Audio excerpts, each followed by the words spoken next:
Hello everyone, स्वागत है आपका हमारे प्यारे से चैनल बहन्स पढ़ाई में। आज हम करेंगे अपना इकोनॉमिक्स का chapter number 1 which is development. Development का क्या मतलब होता है? बढ़ोतरी। मतलब पहले आप यहाँ थे, फिर इस लेवल पे आए, फिर अब इस लेवल पे हो, तो आपकी क्या हुई? ग्रोथ हुई, बढ़ोतरी हुई, है ना। That is development. अब ये जो नोट्स जिसे मैं आपको पढ़ा रही हूँ, ये मैंने लिए हैं इनोवेटिव ज्ञान वेबसाइट से। सो अगर आपको ये नोट्स चाहिए तो इनका मैंने डिस्क्रिप्शन बॉक्स में लिंक दिया हुआ है, you can check out that. ठीक है।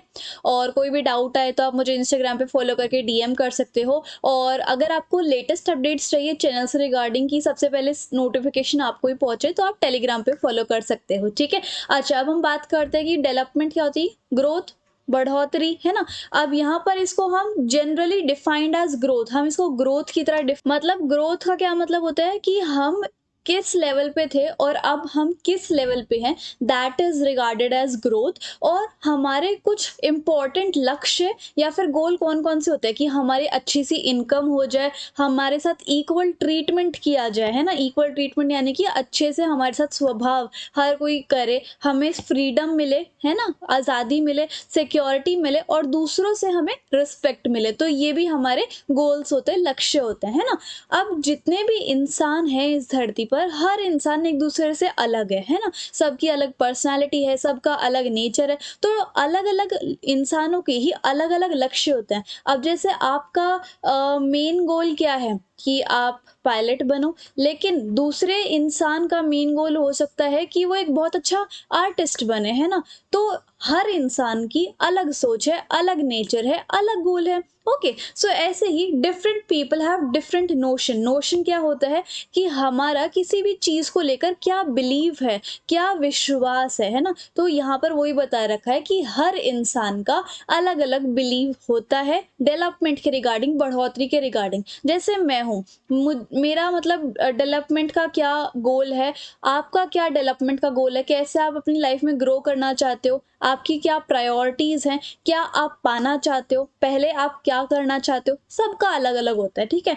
तो वो अलग अलग सबका क्यों होता है? क्योंकि हर एक इंसान की लाइफ सिचुएशन अलग होती है, हर एक इंसान की सोच अलग होती है, उनका नेचर अलग होता है, उनकी प्रायोरिटीज अलग होती हैं।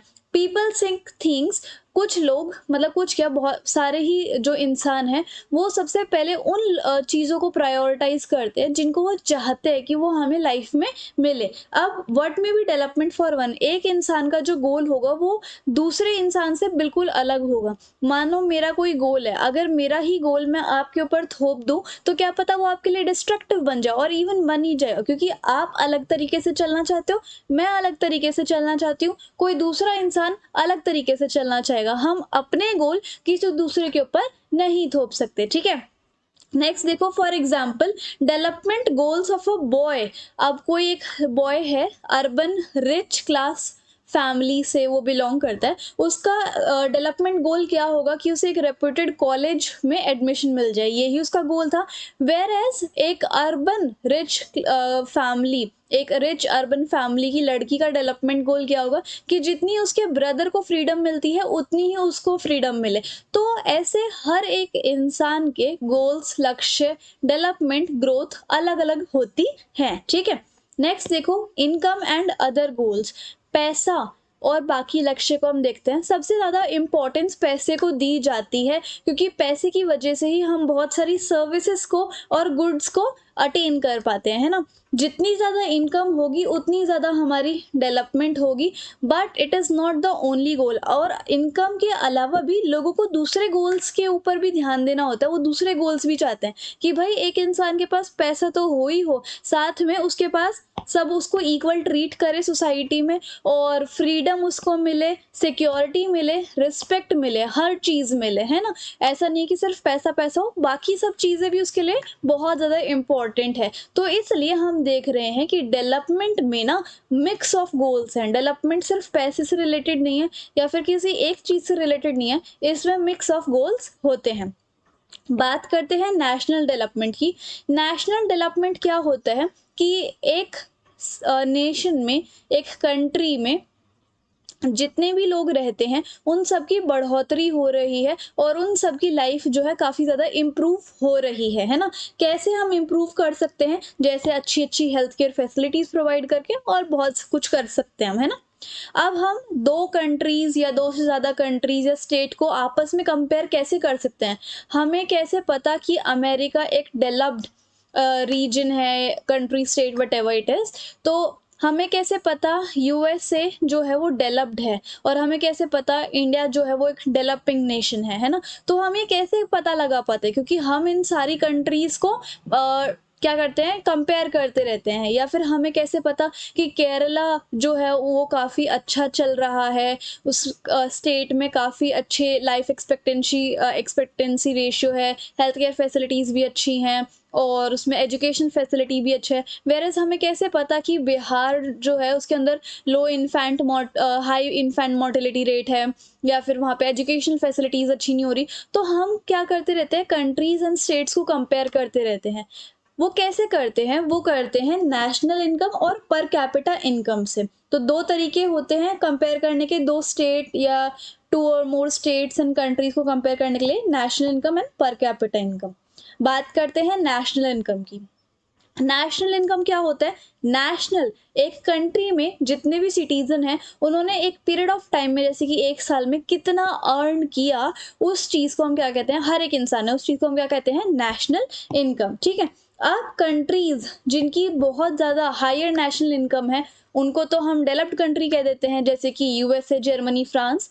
वहीं पर अगर नेशनल इनकम जो है, वहीं पर नेशनल इनकम जो है एक ट्रू इंडिकेटर नहीं है सारी कंट्रीज को कंपेयर करने का, क्योंकि पॉपुलेशन अलग अलग है। अब आप ये लगा लो कि क्या हम किसी दो या दो से ज़्यादा कंट्रीज को सिर्फ पैसे के हिसाब से कंपेयर कर सकते हैं कि जितने भी लोग हैं उन्होंने कितना कमाया एक साल के अंदर अंदर, उससे हम कंपेयर कर सकते हैं? नहीं, क्योंकि इंडिया की जो पॉपुलेशन है वो यूएसए की नहीं है, वो यूएसए की नहीं है ना, और वो फ्रांस की भी नहीं है, जर्मनी की भी नहीं है, सबकी अलग अलग पॉपुलेशन है। तो हम इस बेसिस पे कंपेयर नहीं कर सकते। इसलिए इस चीज़ को ओवरकम करने के लिए हमने पर कैपिटा इनकम को ज़्यादा अच्छा ऑप्शन माना फॉर कंपैरिजन। अब पर कैपिटा इनकम क्या होता है? इसको आप एवरेज कह सकते हो। यहाँ पर ये निकलती कैसे है? इसका एक फॉर्मूला है, टोटल इनकम बाय पॉपुलेशन। जिस कंट्री की जितनी भी पॉपुलेशन है उनकी टोटल इनकम को डिवाइड कर दो आप किससे? पॉपुलेशन से। ठीक है, जैसे टोटल इनकम जो है वो आपने लिखा ऊपर टोटल इनकम, और डिवाइड कर दो पॉपुलेशन से ऑफ द कंट्री, तो हमारा क्या निकल आएगा? Per capita income. ओके, ये आपका फॉर्मूला होता है, और इसी को हम कंसिडर करते हैं for measuring different different countries and states. अब जो वर्ल्ड बैंक है वो एक world development report WDR publish करता है हर साल। ठीक है, हर साल पब्लिश करता है ताकि नेशंस को कंपेयर किया जा सके पर कैपिटा इनकम के हिसाब से। वर्ल्ड बैंक जो है कंट्रीज को क्लासिफाई करता है on the basis of per capita income. Rich countries जो होती हैं, मिडिल ईस्ट कंट्रीज को छोड़ के, उनको हम डेवलप्ड कंट्रीज कहते हैं, और इंडिया जो है लो मिडिल इनकम कंट्री में आता है अकॉर्डिंग टू दिस एनसीईआरटी, है ना। अब यहाँ पर classifying countries per capita income, हम कंट्रीज को कैसे क्लासिफाई कर सकते हैं? Per capita income criteria of world bank. World bank कैसे अलग अलग तरीके से क्लासिफाई करता है कंट्रीज को, है ना, according with the help of per capita income. तो रिच कंट्रीज, जिन कंट्रीज की per capita income $49,300 per annum और उससे ऊपर है 2019 के हिसाब से, उसको हम हाई इनकम या फिर रिच कंट्रीज कहते हैं। ठीक है। लो इनकम कंट्रीज कौन सी होती हैं? जिन कंट्रीज की पर कैपिटा इनकम $2500 या फिर उससे कम होती है, उसको हम लो इनकम कंट्रीज कहते हैं। और लो मिडिल इनकम कंट्रीज कौन सी होती हैं? इंडिया एक तो इस कैटेगरी में आता है, क्योंकि 2019 के हिसाब से इंडिया की जो पर कैपिटा इनकम है वो $6700 पर एनम है। इसलिए लो मिडिल इनकम कंट्रीज में इंडिया आती है according to 2019 data by the World Bank. ठीक है। अब देखो, इनकम और बाकी क्राइटेरिया के हम बात करते हैं। डेवलपमेंट किसी भी चीज़ की हम सिर्फ इनकम लेवल से जज नहीं कर सकते, जैसे मैंने आपको पहले बताया। बाकी सारे क्राइटेरिया भी हमें कंसिडरेशन में लेने पड़ते हैं। जैसे यहाँ पर 3 स्टेट्स को लिया गया है, एक आपकी हरियाणा है, एक केरला है, एक बिहार है। हरियाणा, केरला एंड बिहार। ठीक है। अब यहाँ पर देखो, हरियाणा, केरला और बिहार का पर कैपिटा इनकम दी हुई है और इन्फेंट मोर्टिलिटी रेट दिया हुआ है, लिटरेसी रेट दिया है और नेट अटेंडेंस रेशियो दिया है। अभी मैं पढ़ाऊंगी आपको ये सब क्राइटेरियाज क्या होते हैं, ठीक है। तो यहाँ पर इस टेबल में जैसे आप डेटा को देख रहे हो, यहाँ पर देखो इस टेबल से हमें क्या पता चलता है कि हरियाणा की जो पर कैपिटा इनकम है वो ज़्यादा है और बिहार की कम है। इसका क्या मतलब है कि बिहार में अर्निंग अपॉर्चुनिटीज़ कम है और हरियाणा में ज़्यादा है। तो आप देखते होंगे सबसे ज़्यादा इंसान बिहार से माइग्रेट होते हैं टूवर्ड्स अलग अलग स्टेट्स जैसे हरियाणा, दिल्ली और भी बहुत सारी स्टेट्स है ना। इन्फेंट मोर्टिलिटी रेट केरला में कम है, जिससे हमें पता चलता है कि केरला में बहुत अच्छी हेल्थ फैसिलिटीज़ हैं, बहुत अच्छा वहाँ पे हेल्थ केयर मेडिकल फैसिलिटीज़ बनाई हुई हैं बाकी स्टेट्स की कंपैरिजन में। लिटरेसी रेट जो है केरला का वो बहुत ज़्यादा है और बिहार का कम है। तो इससे क्या पता चलता है कि केरला में काफ़ी अच्छा स्कूलिंग एंड कॉलेज सिस्टम है, जिसकी वजह से वहाँ पर एजुकेशनल अपॉर्चुनिटीज़ ज़्यादा है ना। और नेट अटेंडेंस रेशियो भी केरला में हाई है और बिहार में लोवेस्ट है। तो यहाँ पर आपने देखा होगा कि पैसे के साथ साथ, पर कैपिटा इनकम के साथ साथ हमने net attendance ratio, literacy rate और इन्फेंट मोर्टिलिटी रेट को भी कंसिडर किया है। तो हमें ये पता चल रहा है कि ज़्यादातर केरला बहुत अच्छा स्टेट है then the other two states which is Haryana and Bihar, ठीक है।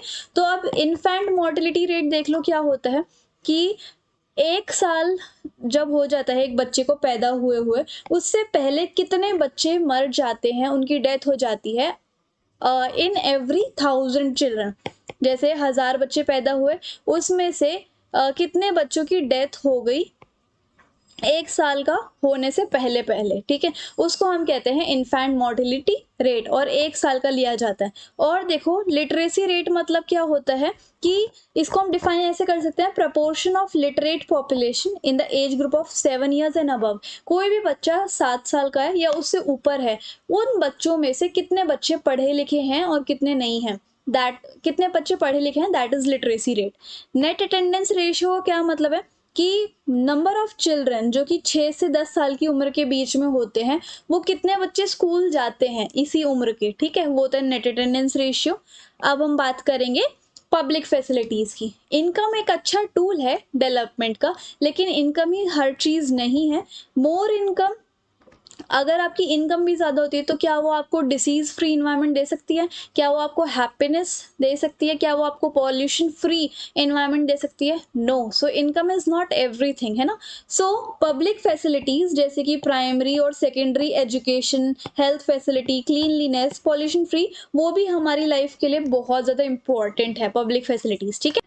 एंड इसी का एक बहुत इंपॉर्टेंट क्वेश्चन पेपर में आता है जिसको मैं स्टार मार्क कर देती हूँ, जो कि है money in your pocket why can not buy all the goods and services that you need to live well. तो आप इसमें यही बता सकते हो कि मनी हर चीज़, सारी गुड्स एंड सर्विसेज को बाय नहीं कर सकती। अगर हमें अच्छे से रहना है तो मनी हमारे लिए पॉल्यूशन फ्री इन्वायरमेंट नहीं ले सकती। Money can not by S a disease free life. Money जो है वो डिसीज़ फ्री लाइफ नहीं दे सकती हमें, मतलब हमें बीमारियां लगी ना, ऐसा तो कभी हो नहीं सकता, है ना। हमें इन्फेक्शियस डिसीजेस से प्रोटेक्शन मनी नहीं दे सकता।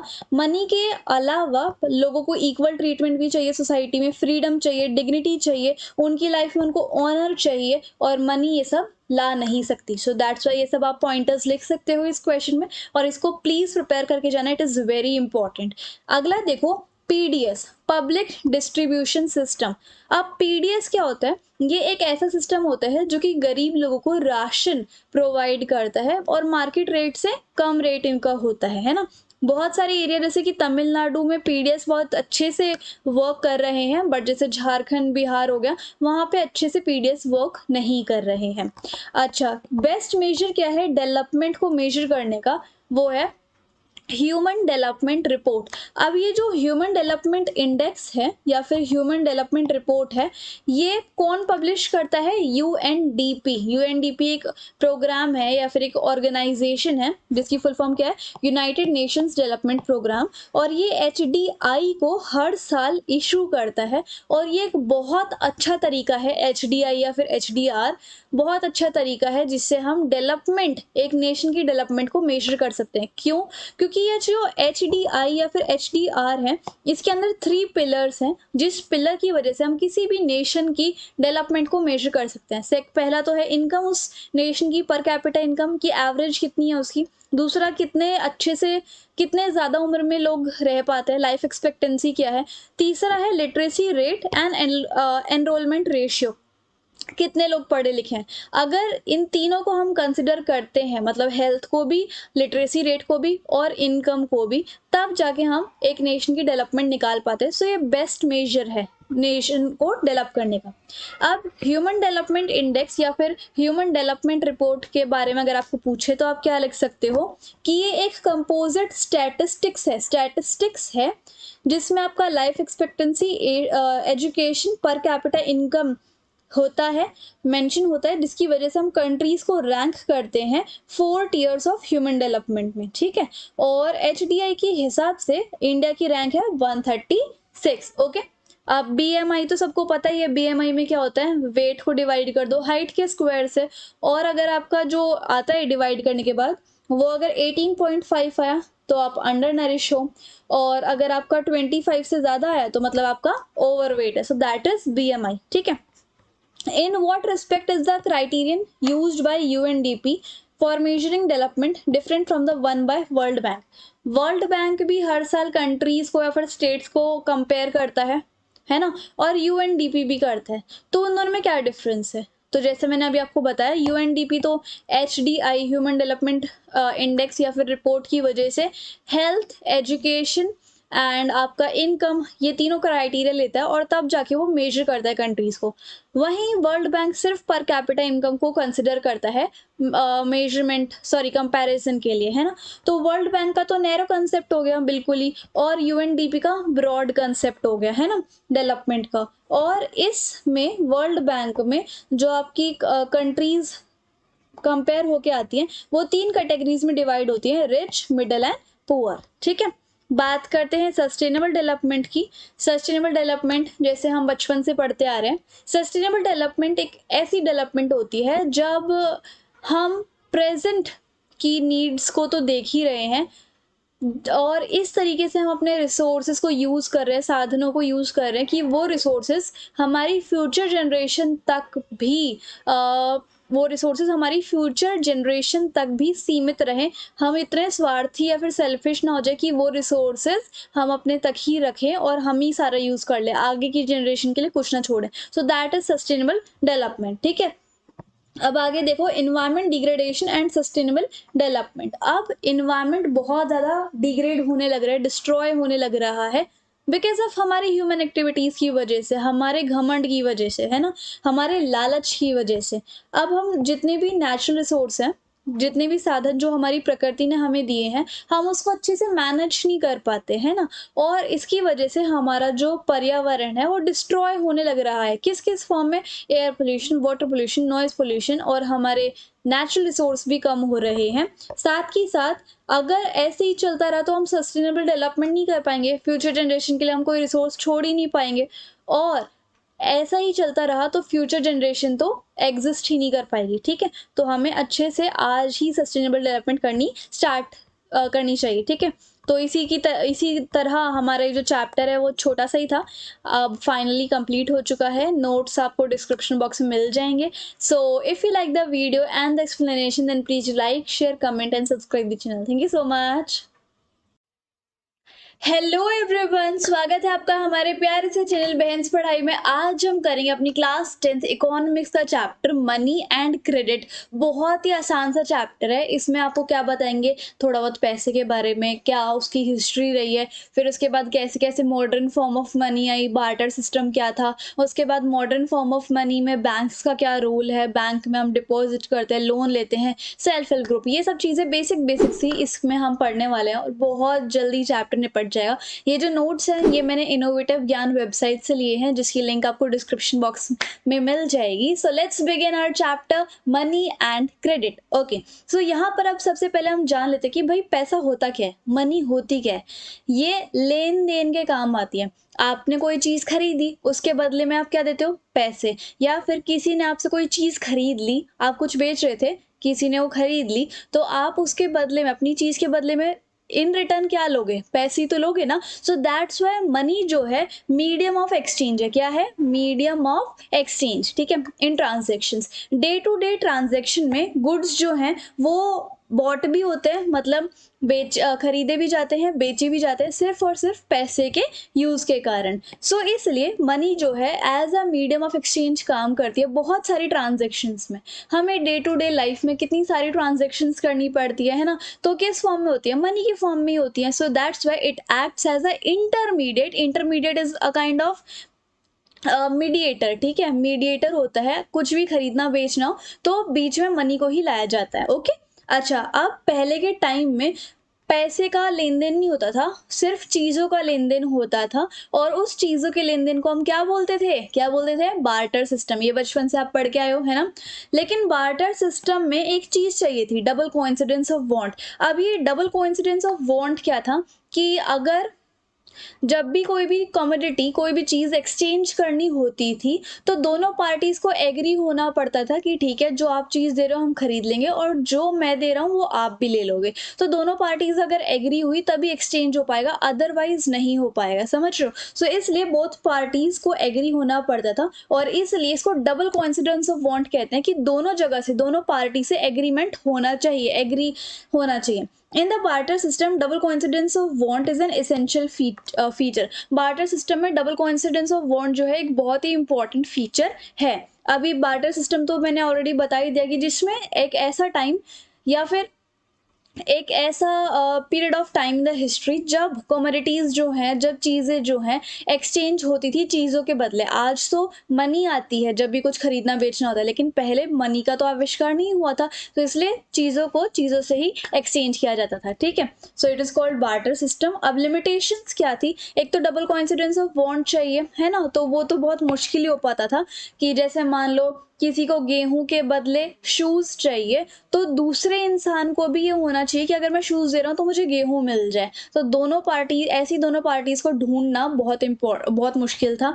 अब डिफिकल्टी इन एक्यूमुलेट वेल्थ और वैल्यू। अब ऐसा भी होता था जैसे गेहूं की वैल्यू अलग है, शूज की वैल्यू अलग है, तो बहुत मुश्किल हो जाता था कि किसकी वैल्यू ज्यादा है, किसकी वैल्यू कम है ना, बस एक्सचेंज हो जाता था।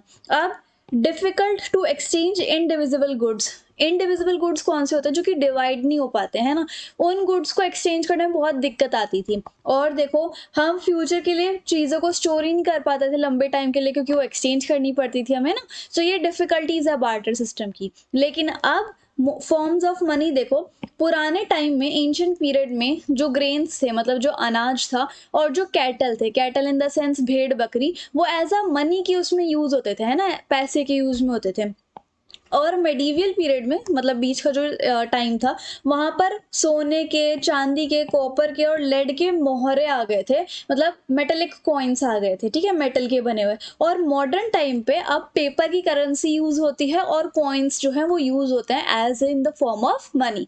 तो ये फॉर्म्स ऑफ मनी थी एंशिएंट, मेडिवियल और मॉडर्न पीरियड की, ठीक है। अब आगे देखो, मॉडर्न फॉर्म ऑफ मनी हमें पढ़ना है क्योंकि हम आज के ज़माने में जी रहे हैं। आज के ज़माने में हमारे पास पेपर नोट्स है, कॉइन्स है, डेबिट कार्ड है, क्रेडिट कार्ड है, नेट बैंकिंग है, मोबाइल बैंकिंग है, चेक है और यूपीआई, ये सब है, ठीक है। अब आगे देखो, करेंसी क्या होती है? करेंसी इज कॉइन के इंट्रोडक्शन से पहले बहुत सारे ऑब्जेक्ट को यूज किया जाता था एज अ मनी। जैसे मैंने अभी आपको पहले पढ़ाया कि मनी के आविष्कार से पहले, कॉइन्स के आविष्कार से पहले ग्रेन्स, कैटल्स, इन सब का यूज होता था। लेकिन बाद में फिर मॉडर्न फॉर्म्स ऑफ मनी से पहले गोल्ड कॉइन्स वगैरह, मॉडर्न फॉर्म्स ऑफ मनी से पहले कॉइन्स आए, मेटेलिक कॉइन्स जैसे कि सिल्वर, गोल्ड, लेड, कॉपर के बने हुए। उसके बाद modern form of money I. Modern form of money में पेपर नोट्स एंड कॉइन्स होते हैं ना।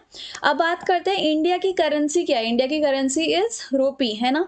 तो रिजर्व बैंक ऑफ इंडिया के पास, जो आरबीआई है हमारा, उसके पास ये अथॉरिटी है कि वो करेंसी नोट्स जो है ना, जैसे 1 रुपये का जो नोट आपने देखा है, 1 रुपये का नोट जो है फाइनेंस मिनिस्ट्री बनाती है। बाकी जितने भी आपके करेंसी के नोट्स है ना, पेपर नोट्स, वो सारे के सारे आरबीआई इशू करता है सेंट्रल गवर्नमेंट के बिहाफ पर, ठीक है।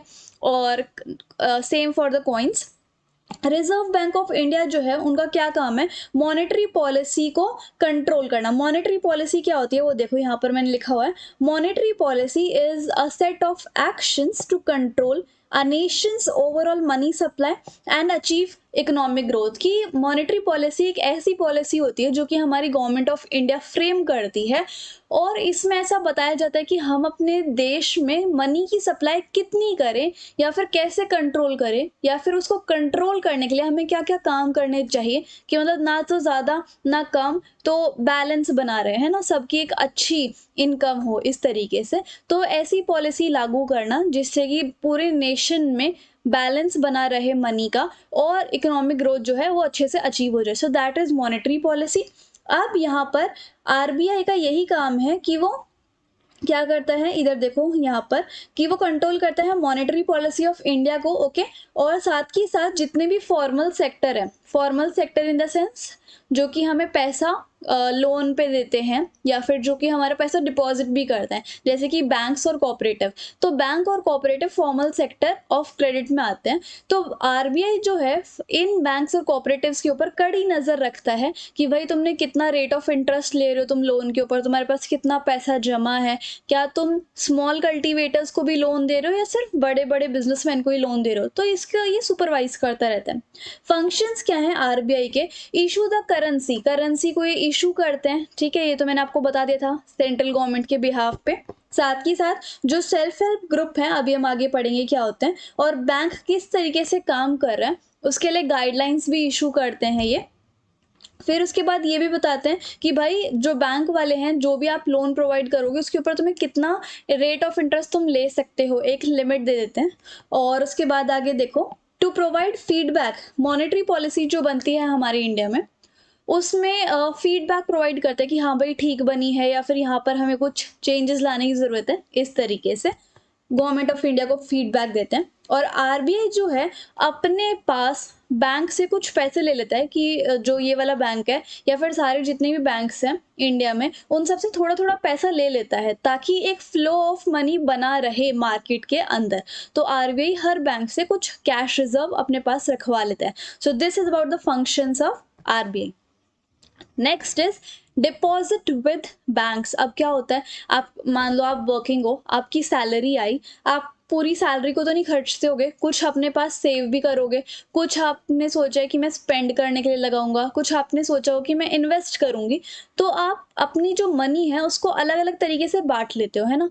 आप कुछ पैसा अपनी सैलरी का अपने पास रख लेते हो फॉर द स्पेंडिंग पर्पस, और बाकी जितना भी एक्स्ट्रा पैसा है या फिर सरप्लस पैसा है जो आप सोच रहे हो कि मैं सेव करूंगा या करूंगी, तो आप अपने बैंक में जमा करवा देते हो फॉर द सेविंग, इस टाइप से। तो उसे हम कहते हैं डिपॉजिट, कि हमने बैंक के साथ डिपॉजिट करा दिया, ओके। अब आगे देखो, जो जिन लोगों के पास थोड़ा एक्स्ट्रा पैसा बच जाता है, एक्स्ट्रा मनी होती है, तो बैंक में अपना बैंक अकाउंट खुलवाते हैं और उसके बाद उसमें मनी जमा करा दे, ठीक है। सो ये था आपका डिपॉजिट विद बैंक। अब यहाँ पर देखो, और बैंक जो है, जैसे आपने अपनी एक्स्ट्रा जो मनी है वो डिपॉजिट करवा दी अपने बैंक में, तो अब बैंक जो है उसको आपको थोड़ा रिवॉर्ड देगा। कैसे रिवॉर्ड देगा, जो जितना भी पैसा आपने डिपॉजिट करवाया है ना उसके ऊपर वो आपको थोड़ा सा इंटरेस्ट देगा। जैसे मान लो अगर आपने 10,000 रुपये जमा करवाए हैं तो हर मतलब बैंक टू बैंक डिपेंड करता है कि वो आपको हर 4 महीने में या फिर हर 3 महीने में एज अ इंटरेस्ट दे। तो 3/12 अपॉन कितना रेट ऑफ इंटरेस्ट वो दे रहा है आपको, तो उससे आपका रेट ऑफ इंटरेस्ट आ जाएगा, ठीक है। सो वो आपकी डिपॉजिट पे इंटरेस्ट भी देता है, और जब आप चाहो अपना पैसा निकलवाना तब आप निकलवा भी सकते हो। अब जब आपने चाही, मतलब जब आपने डिमांड करा कि आप अपना बैंक से पैसा निकलवा सकते हो, उस डिपॉजिट को विड्रॉ करवाने को हम क्या बोलते हैं, डिमांड डिपॉजिट। मतलब जब भी आपने विड्रॉल का चाहा अपनी डिमांड पे कि आप मुझे अपने पैसे विड्रॉ करवाना है, तो उस चीज को आप डिमांड डिपॉजिट कह देते हो, ठीक है। अब हम बात करते हैं चेक फैसिलिटी की। What is cheque facility? सबने देखे हैं चेक्स, आप सबके घर में होते हैं ना, एक बुकलेट होती है जिसके अंदर काफी सारे चेक होते हैं। अब वो चेक बेसिकली एक कागज होता है, एक पेपर होता है। तो वो क्या करता है, उस पेपर के ऊपर, जैसे मान लो आप हो और एक दूसरा पर्सन है, अब आपको उस दूसरे इंसान के पैसे लौटाने हैं, तो आपने क्या करा, अपना जो आपके बैंक का चेक है उस चेक के ऊपर आपने उस इंसान का नाम लिख दिया कि भाई मुझे इसको पैसे देने हैं, ठीक है। और नीचे आपने लिख दिया कि मुझे इस इंसान को कितने पैसे देने हैं, तो मैंने लिख दिया कि 15,000 रुपये देने हैं। और उसके बाद वो इंसान जो है आपका चेक लेके चला जाएगा। फिर थोड़े टाइम बाद जब वो चेक प्रोसेस हो जाता है, तब आपके बैंक अकाउंट में से पैसे कट के, यानी कि 15,000 या जो भी XYZ आपने अमाउंट लिखा है वो उस पर्टिकुलर इंसान के बैंक में चले जाएंगे। So that is cheque facility. Easy है, वो तो हम सबको पता है ना। अब यहाँ पर देखो, जैसे जो बड़ी बड़ी पेमेंट्स होती है ना, वो चेक कैश में नहीं होती, वो चेक के द्वारा ही की जाती हैं आजकल। तो जैसे RTGS हो गया, नेट बैंकिंग हो गया, या फिर डेबिट क्रेडिट कार्ड से हो गए मोड ऑफ कैश पेमेंट। और लेकिन पहले जो था वो ज़्यादातर कैश पेमेंट होता था, उसके बाद चेक पेमेंट भी किया जाना स्टार्ट हो गया। ओके, मतलब ऐसा बोला जाता है कि अगर ज़्यादा अमाउंट में मनी है so you use cheque. Modern banking system अब हम पढ़ते हैं। मॉडर्न बैंकिंग में करेंसी और डिपॉजिट जो है वो आपस में बहुत क्लोजली लिंक होते हैं। करेंसी मतलब कि आपके पेपर नोट्स और कॉइन्स, और डिपॉजिट यानी कि आप अपना जो एक्स्ट्रा पैसा है बैंक में जमा करा देते हो, so that is known as deposit. अब इन दोनों को मिला के आपका मॉडर्न बैंकिंग सिस्टम बनता है। नेक्स्ट देखो, लोन एक्टिविटीज ऑफ बैंक। क्या होता है, जैसे आपकी नौकरी लगी हुई है, यू आर वर्किंग समवेयर, और वहाँ पर आपको आपकी सैलरी मिल गई, आपने कुछ पार्ट सैलरी का निकाल के कि ये खर्चे में काम आ जाए, और बाकी जो है बैंक के पास आपने डिपॉजिट करा दिया। अब बैंक जो है वो आपको समय समय पे उस डिपॉजिट का इंटरेस्ट देता रहेगा। पहला काम तो ये होता है। अब क्या होता है, बैंक जो है ना वो अब ऐसा तो नहीं है कि सिर्फ आप अपने जमा करवाए हैं बैंक में पैसे, बहुत सारे लोग आएंगे बैंक में पैसा जमा करवाने के लिए, है ना। तो बैंक क्या करता है, जितने भी लोगों ने पैसा जमा करवाया है, टोटल जितनी भी धनराशि बैंक के पास बनी, उसका सिर्फ 15% बैंक अपने पास रखता है उस पैसे का। वो उस 15% का क्या करेगा, जैसे मान लो बैंक के पास 1 लाख रुपए जमा हो गए, और कुछ लोगों ने, जितने भी लोगों ने पैसा जमा करवाया है, तो सारे टोटल पैसे मिला के 1 लाख रुपए हो गए। अब 1 लाख का 15% कितना हो गया, 15,000 रुपए। अब 15,000 रुपए सिर्फ बैंक अपने पास रखता है। क्यों रखता है, कि क्या पता जिन लोगों ने कल पैसे जमा करवाए थे उनको आज निकलवाने हो किसी इमरजेंसी के द्वारा, तो वो 15,000 में से जिन लोगों को पैसा आज चाहिए वो पैसा लौटा देगा कि भाई लो, ये जो आपने पैसे कल डिपॉजिट करवाए थे वो आप जितने आपको चाहिए आप ले सकते हो। बाकी के जो 85,000 रुपीज है ना बैंक के पास 1 लाख में से, वो 85,000 वो लोन के रूप में दे देता है। अब ऐसा तो है नहीं कि मतलब किसी को लोन नहीं चाहिए होगा, बहुत सारी डे टू डे एक्टिविटीज के लिए, किसी में पैसा इन्वेस्ट करने के लिए हमें लोन की जरूरत पड़ती ही पड़ती है, तो लोन बैंक ही प्रोवाइड करते हैं। अब बैंक जो है 85,000 रुपीज़ को जो ज़रूरतमंद लोग हैं उनको एज अ लोन प्रोवाइड करने के लिए पैसे देता है। अब क्या होगा, जिन लोगों को वो लोन प्रोवाइड कर रहा है उनसे वो ज़्यादा ब्याज लेगा, है ना, और जिन लोगों ने डिपॉजिट कराया है पैसा उनको वो थोड़ा थोड़ा इंटरेस्ट देगा। अगर हम इन दोनों चीज़ों को माइनस करेंगे, है ना, तो उसमें से जितना भी पैसा आएगा वो बैंक की इनकम हो जाएगी। समझ पा रहे हो, तो इस चीज को हम कहते हैं कि इस तरीके से बैंक जो है अपनी इनकम कर पा रहा है। अब यहाँ पर हम एक एग्जाम्पल के रूप में भी समझ सकते हैं, जैसे कि हम मानते हैं कि 1 लाख रुपए जो है लोगों ने अपने जमा करवाए, ठीक है। अब क्या होगा, 1 लाख रुपए वाला मैंने आपको बता ही दिया था। अब जैसे कि हम एक इंडिविजुअल का एग्जाम्पल लेते हैं, किसी ने 10,000 रुपए अपने जमा करवाए, बैंक में डिपॉजिट करवाए। अब बैंक कहता है कि मैं आपको 3% का इंटरेस्ट दे दूंगा हर 3 महीने में, ठीक है। तो हर 3 महीने में यानी कि 3/12, और उसके बाद यहाँ पर आपका रेट ऑफ इंटरेस्ट कितना है, 3% का ही हम लगा लेते हैं, ठीक है। तो इसको अगर हम सॉल्व करेंगे, सो ये आ गया आपका 75 रुपीज, ठीक है। 75 रुपीज उसको क्या मिलेगा, इंटरेस्ट रेट मिलेगा, वो भी 10,000 रुपए पे। तो यानी कि अगर वो 3 महीने बाद अपने पैसे निकलवाता है तो उसको 10,000 रुपए नहीं मिलेंगे, 10,075 रुपए मिलेंगे, क्योंकि बैंक जो है डिपॉजिट के ऊपर रेट ऑफ इंटरेस्ट देता है। लेकिन अगर जैसे कि 10,000 रुपए ही किसी को एज अ लोन चाहिए, तो बैंक कहता है कि मैं आपको लोन तो दे दूंगा 10,000 रुपए, और 3 महीने के लिए चाहिए बेसिकली किसी को, तो वो क्या करेगा, हाई रेट ऑफ इंटरेस्ट उससे चार्ज करेगा। जैसे कि मान लो उसने 7%, 7 भी नहीं, आजकल तो बहुत ज़्यादा रेट ऑफ इंटरेस्ट चल रहा है लोन के ऊपर, लाइक 10 रुपये हम ले लेते हैं, लाइक 10% वो रेट ऑफ इंटरेस्ट चार्ज कर रहा है लोन के ऊपर। तो आप देखते हैं कितना आता है चार्ज, तो 2 6 ज़ा 2 500 ज़ा 1 ज़ा 2 ज़ा एंड 250, तो 250 रुपये। अब जिस इंसान ने 10,000 रुपये का लोन लिया है तो उसे 10,000 रुपये नहीं देने, उसे 10,250 रुपये देना है, ठीक है। तो 10,250 रुपये। अब क्या करेंगे कि ये वाला जो अमाउंट है 10,075 रुपये और ये वाला जो अमाउंट है 10,250 रुपये, अगर आप इसको जो माइनस करोगे तो कितना आएगा, 250 में से 75 रुपये आप माइनस करो तो ये आपका बनेगा 175। तो ये जो 175 रुपीज है ना, ये किसका आ गया, बैंक की इनकम आ गई। समझ रहे हो कि कितना अच्छा दिमाग लगाया है बैंक ने अपनी इनकम के लिए। मतलब जो लोग डिपॉजिट करवा रहे हैं उनको तो फायदा है ही है, लेकिन साथ में जो लोग लोन ले रहे हैं उनकी वो जरूरत भी बनता है कि किसी जरूरतमंद को लोन है, लोन की जरूरत है तो उसको लोन भी प्रोवाइड कर रहा है, साथ के साथ पैसा भी कमा रहा है, तो सबका फायदा वो देख रहा है ना। सो यहाँ पर अब ये जो 175 रुपीज है वो एज अ इनकम हो गई हमारे बैंक के लिए। ओके, तो इस तरीके से बैंक अपनी इनकम करता है। अब आगे देखते हैं क्या लिखा हुआ है। सो ये हो गया, इनकम बता दिया मैंने। तो इस तरीके से बैंक जो है एज अ मीडिएटर काम करता है कि जिनके पास एक्स्ट्रा पैसा है उनका तो मैं जमा कर लेता हूँ, थोड़ा बहुत हल्का फुल्का उनको रेट ऑफ इंटरेस्ट भी दे दूंगा ताकि वो और मोटिवेट हो आगे जमा करने के लिए, और उसके बाद जिनको ज़रूरत है उनको पैसे भी वो दे देता है और अपनी कमाई भी कर लेता है। So this is the work of bank. अब हम बात करेंगे क्रेडिट की। क्रेडिट मतलब लोन ही होता है एक तरीके का। ये एक एग्रीमेंट होता है जिन लोगों को पैसा चाहिए और कौन उनको पैसा दे रहा है। सो इन दोनों पार्टीज के बीच में जो एग्रीमेंट होता है उसको हम क्या कहते हैं, क्रेडिट कहते हैं, ठीक है। सो विद द और ये भी प्रॉमिस लेता है कि मान लो आप किसी को पैसा दे रहे हो तो आप उस अगले इंसान से प्रॉमिस लोगे, एक वादा लोगे कि आप फ्यूचर में पेमेंट करोगे ही करोगे, ठीक है। अब दो क्रेडिट सिचुएशन है। ऐसा नहीं होता कि आपने लोन ले लिया तो आपका फायदा ही फायदा होगा, क्या पता आपका नुकसान भी हो सकता है। दोनों मतलब हर चीज के ये लगा लो, कोई भी चीज़ है दुनिया में, हर चीज़ के फायदे भी हैं और नुकसान भी है। ऐसी कोई चीज़ होती ही नहीं दुनिया में कि सिर्फ उसके फायदे ही हों। सेम ऐसा ही लोन के केस के साथ है। अब क्या होता है, फेस्टिवल का सीज़न था, त्योहारों का सीज़न था। एक जूते बनाने वाला था जिसका नाम सलीम है, ठीक है। उसको एक ऑर्डर मिलता है जूते बनाने का, वो भी बल्क में, उसे ज़्यादा जूते बना के देने थे। 1 महीने का उसको टाइम मिला था। तो इस काम को करने के लिए उसने थोड़े से एक्स्ट्रा कारीगर रख लिए और जो कच्चा माल था, रॉ मटेरियल था, वो भी खरीद लिए।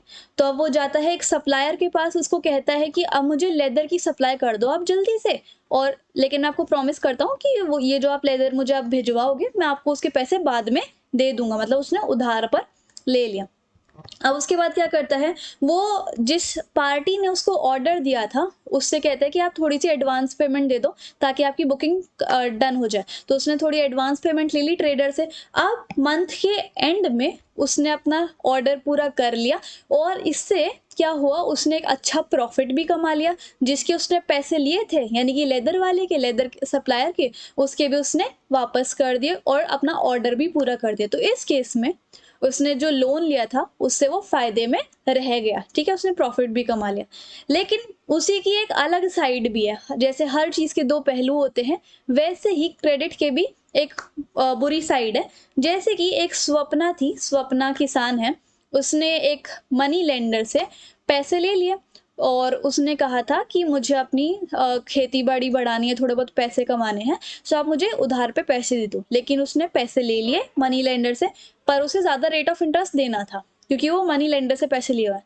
अब क्या होता है, जो उसने क्रॉप्स बोई हुई थी उसमें कीड़े लग गए। अब वो क्रॉप्स जो है वो बेकार हो गई, क्रॉप फेलियर हो गया।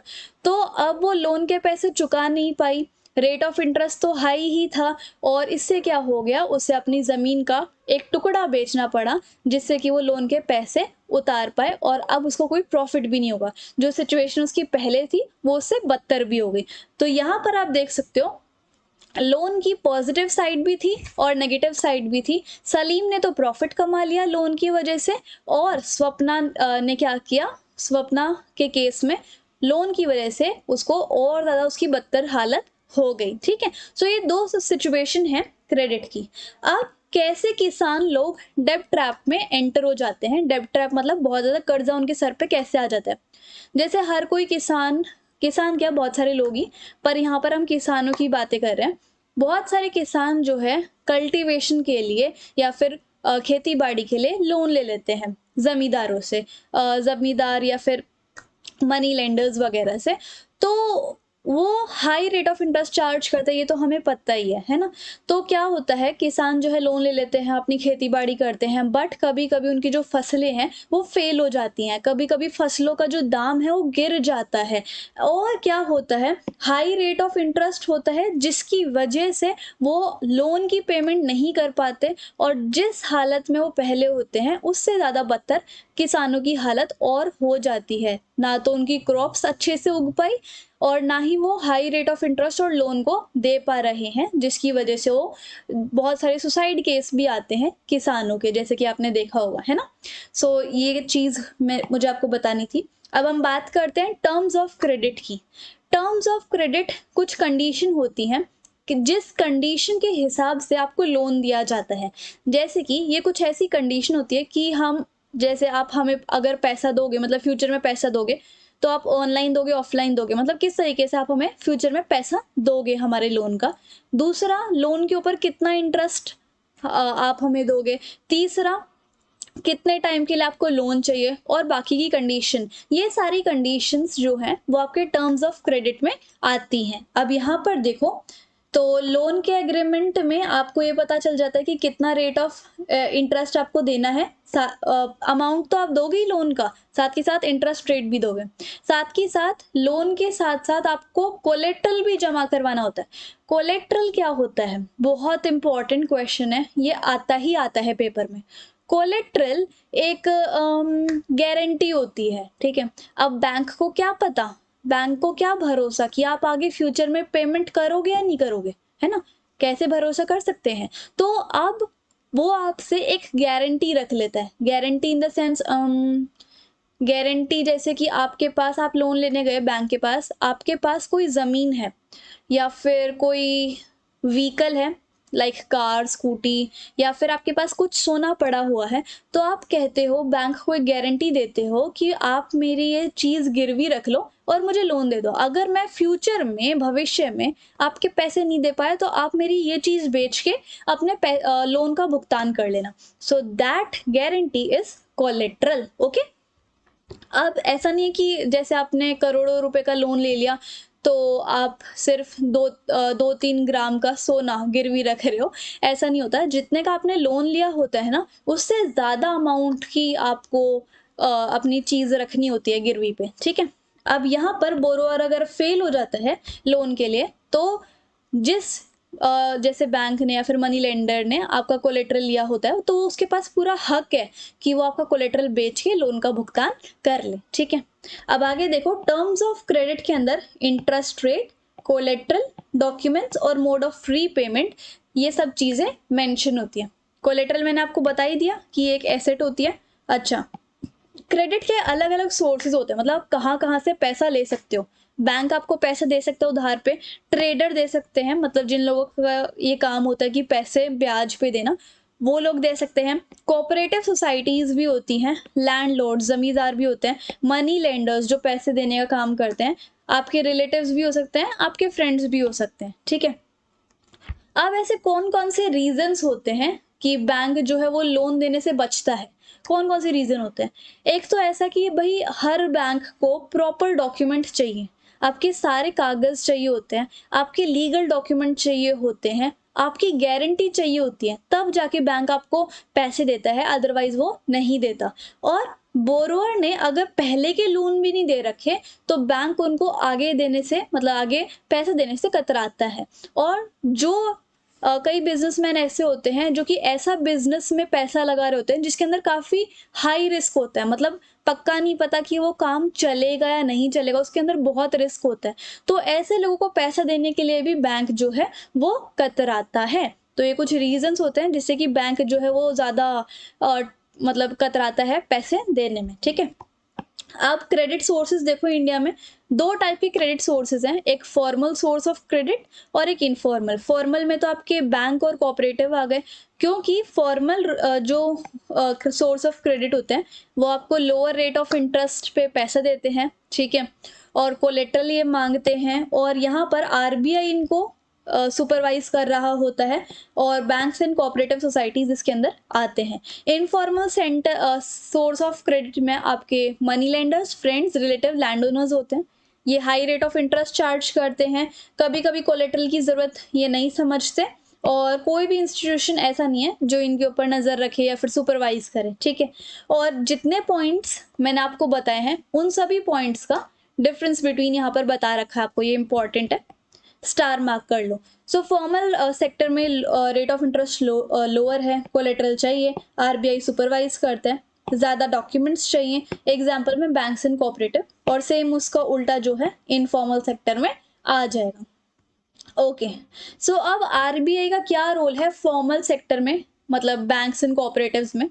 आरबीआई जो है बैंक को लोन देता रहता है ना। आरबीआई जो है बैंक को ये इंश्योर करता है that gives loan not just to profit making business.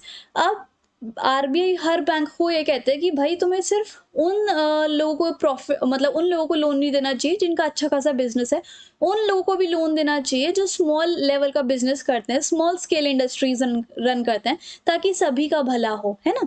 अब बैंक जो है उसको रिपोर्ट भी सबमिट करनी पड़ती है कि उन्होंने किस किस इंसान को पैसा दिया, क्यों पैसा दिया, किस रीज़न से पैसा दिया, कितना उन्होंने रेट ऑफ इंटरेस्ट चार्ज करा, ये सारी रिपोर्ट बैंक को प्रूफ समेत आरबीआई को पहुंचानी होती है, ठीक है। अब बैंक को थोड़ा बहुत पैसा आरबीआई के साथ भी जमा करवाना होता है ताकि आरबीआई पूरे मार्केट में पैसा कंट्रोल में रहे, ताकि वो इंश्योर हो जाए, ठीक है। ऐसा नहीं होता कि पूरे मार्केट में या फिर पूरे इंडिया में बहुत सारा पैसा छपता जा रहा है, इससे क्या होगा, हर चीज़ का जो दाम है वो बहुत ज़्यादा बढ़ जाए। और ऐसा भी नहीं होना चाहिए कि बहुत गरीब हो रहा है देश, तो बैलेंस बना के रखना चाहिए, सबको एक अच्छी इनकम मिल जाए, ऐसा देश होना चाहिए। ओके, अब एक लास्ट टॉपिक बचा है सेल्फ हेल्प ग्रुप। इसके ऊपर से भी क्वेश्चन पक्का से पक्का आएगा, इसको आप स्टार मार्क कर लो। सेल्फ हेल्प ग्रुप जो होते हैं क्या होते हैं, जैसे ये जो है गांव के इलाकों में बनते हैं। यहाँ पर जितने भी गरीब लोग हैं, स्पेशली जो महिलाएं हैं, जो वुमेन हैं, वो सारी इकट्ठा हो जाती हैं, एक ग्रुप बना लेती हैं, और इस ग्रुप में जितने भी गांव के मेंबर जुड़ते हैं वो अपनी डेली की सेविंग्स, मतलब डेली का उनका जितनी भी सेविंग्स होती हैं, जितनी वो बचाते हैं, जैसे मान लो आपकी डेली की बचत जो है वो 30 रुपए की है, ठीक है, कुछ काम करके आपके पैसे बच गए 30 रुपए के, तो आपने वो ग्रुप में जमा करवा दिए, और ऐसे ही हर इंसान ने अपने थोड़े थोड़े जो बचत है वो जमा करवा दी। अब इससे क्या होगा, आपको मतलब अगर गांव में किसी भी इंसान को ज़रूरतमंद चीज़ों के लिए पैसा चाहिए तो ये ग्रुप आपको पैसा दे देगा, वो भी बहुत कम इंटरेस्ट में, भरोसे के उस पर देगा, मतलब कोई आपसे सिक्योरिटी नहीं लेगा सेल्फ हेल्प ग्रुप, ठीक है। तो ये होता है सेल्फ हेल्प ग्रुप का काम कि जो गरीब इंसान होते हैं, स्पेशली वुमेन, ये अपना ग्रुप बनाती हैं और छोटे छोटे ग्रुप्स में थोड़े बहुत मेंबर्स मिल जाते हैं, सब अपनी बचत जमा करवा देते हैं। किसी ज़रूरतमंद को लोन की ज़रूरत है तो लोन छोटे से इंटरेस्ट रेट पे दे भी देते हैं, और बाद में वो उनसे ले भी लेते हैं without collateral, reasonable rate of interest. और यहाँ पर काफ़ी सारे सोशल इशू, जो समाज में काफ़ी सारी दिक्कतें चल रही हैं, उनको ये डिस्कस करते हैं कि हम उनको कैसे सुधारा जाए, तो वो भी इन सब चीज़ों वो भी इसमें डिस्कस किए जाते हैं। अब एक सेल्फ हेल्प ग्रुप का इसके अंदर से फिल इन द ब्लैंक आ सकता है आपका, ठीक है। अब एक सेल्फ हेल्प ग्रुप का सबसे सक्सेसफुल एग्जांपल बांग्लादेश में देखा गया है। बांग्लादेश में एक ग्रामीण बैंक है और उसको फाउंड किसने किया था, प्रोफेसर मोहम्मद यूनुस द्वारा, और उनको नोबेल प्राइज फॉर पीस 2006 में उनको ये मिला भी हुआ है इस काम के लिए। और उन्होंने ग्रामीण बैंक बांग्लादेश में स्टार्ट किया था, जिससे ही क्या है, क्योंकि आपको पता है कि बांग्लादेश में काफ़ी सारी जो जनसंख्या है वो गरीब है।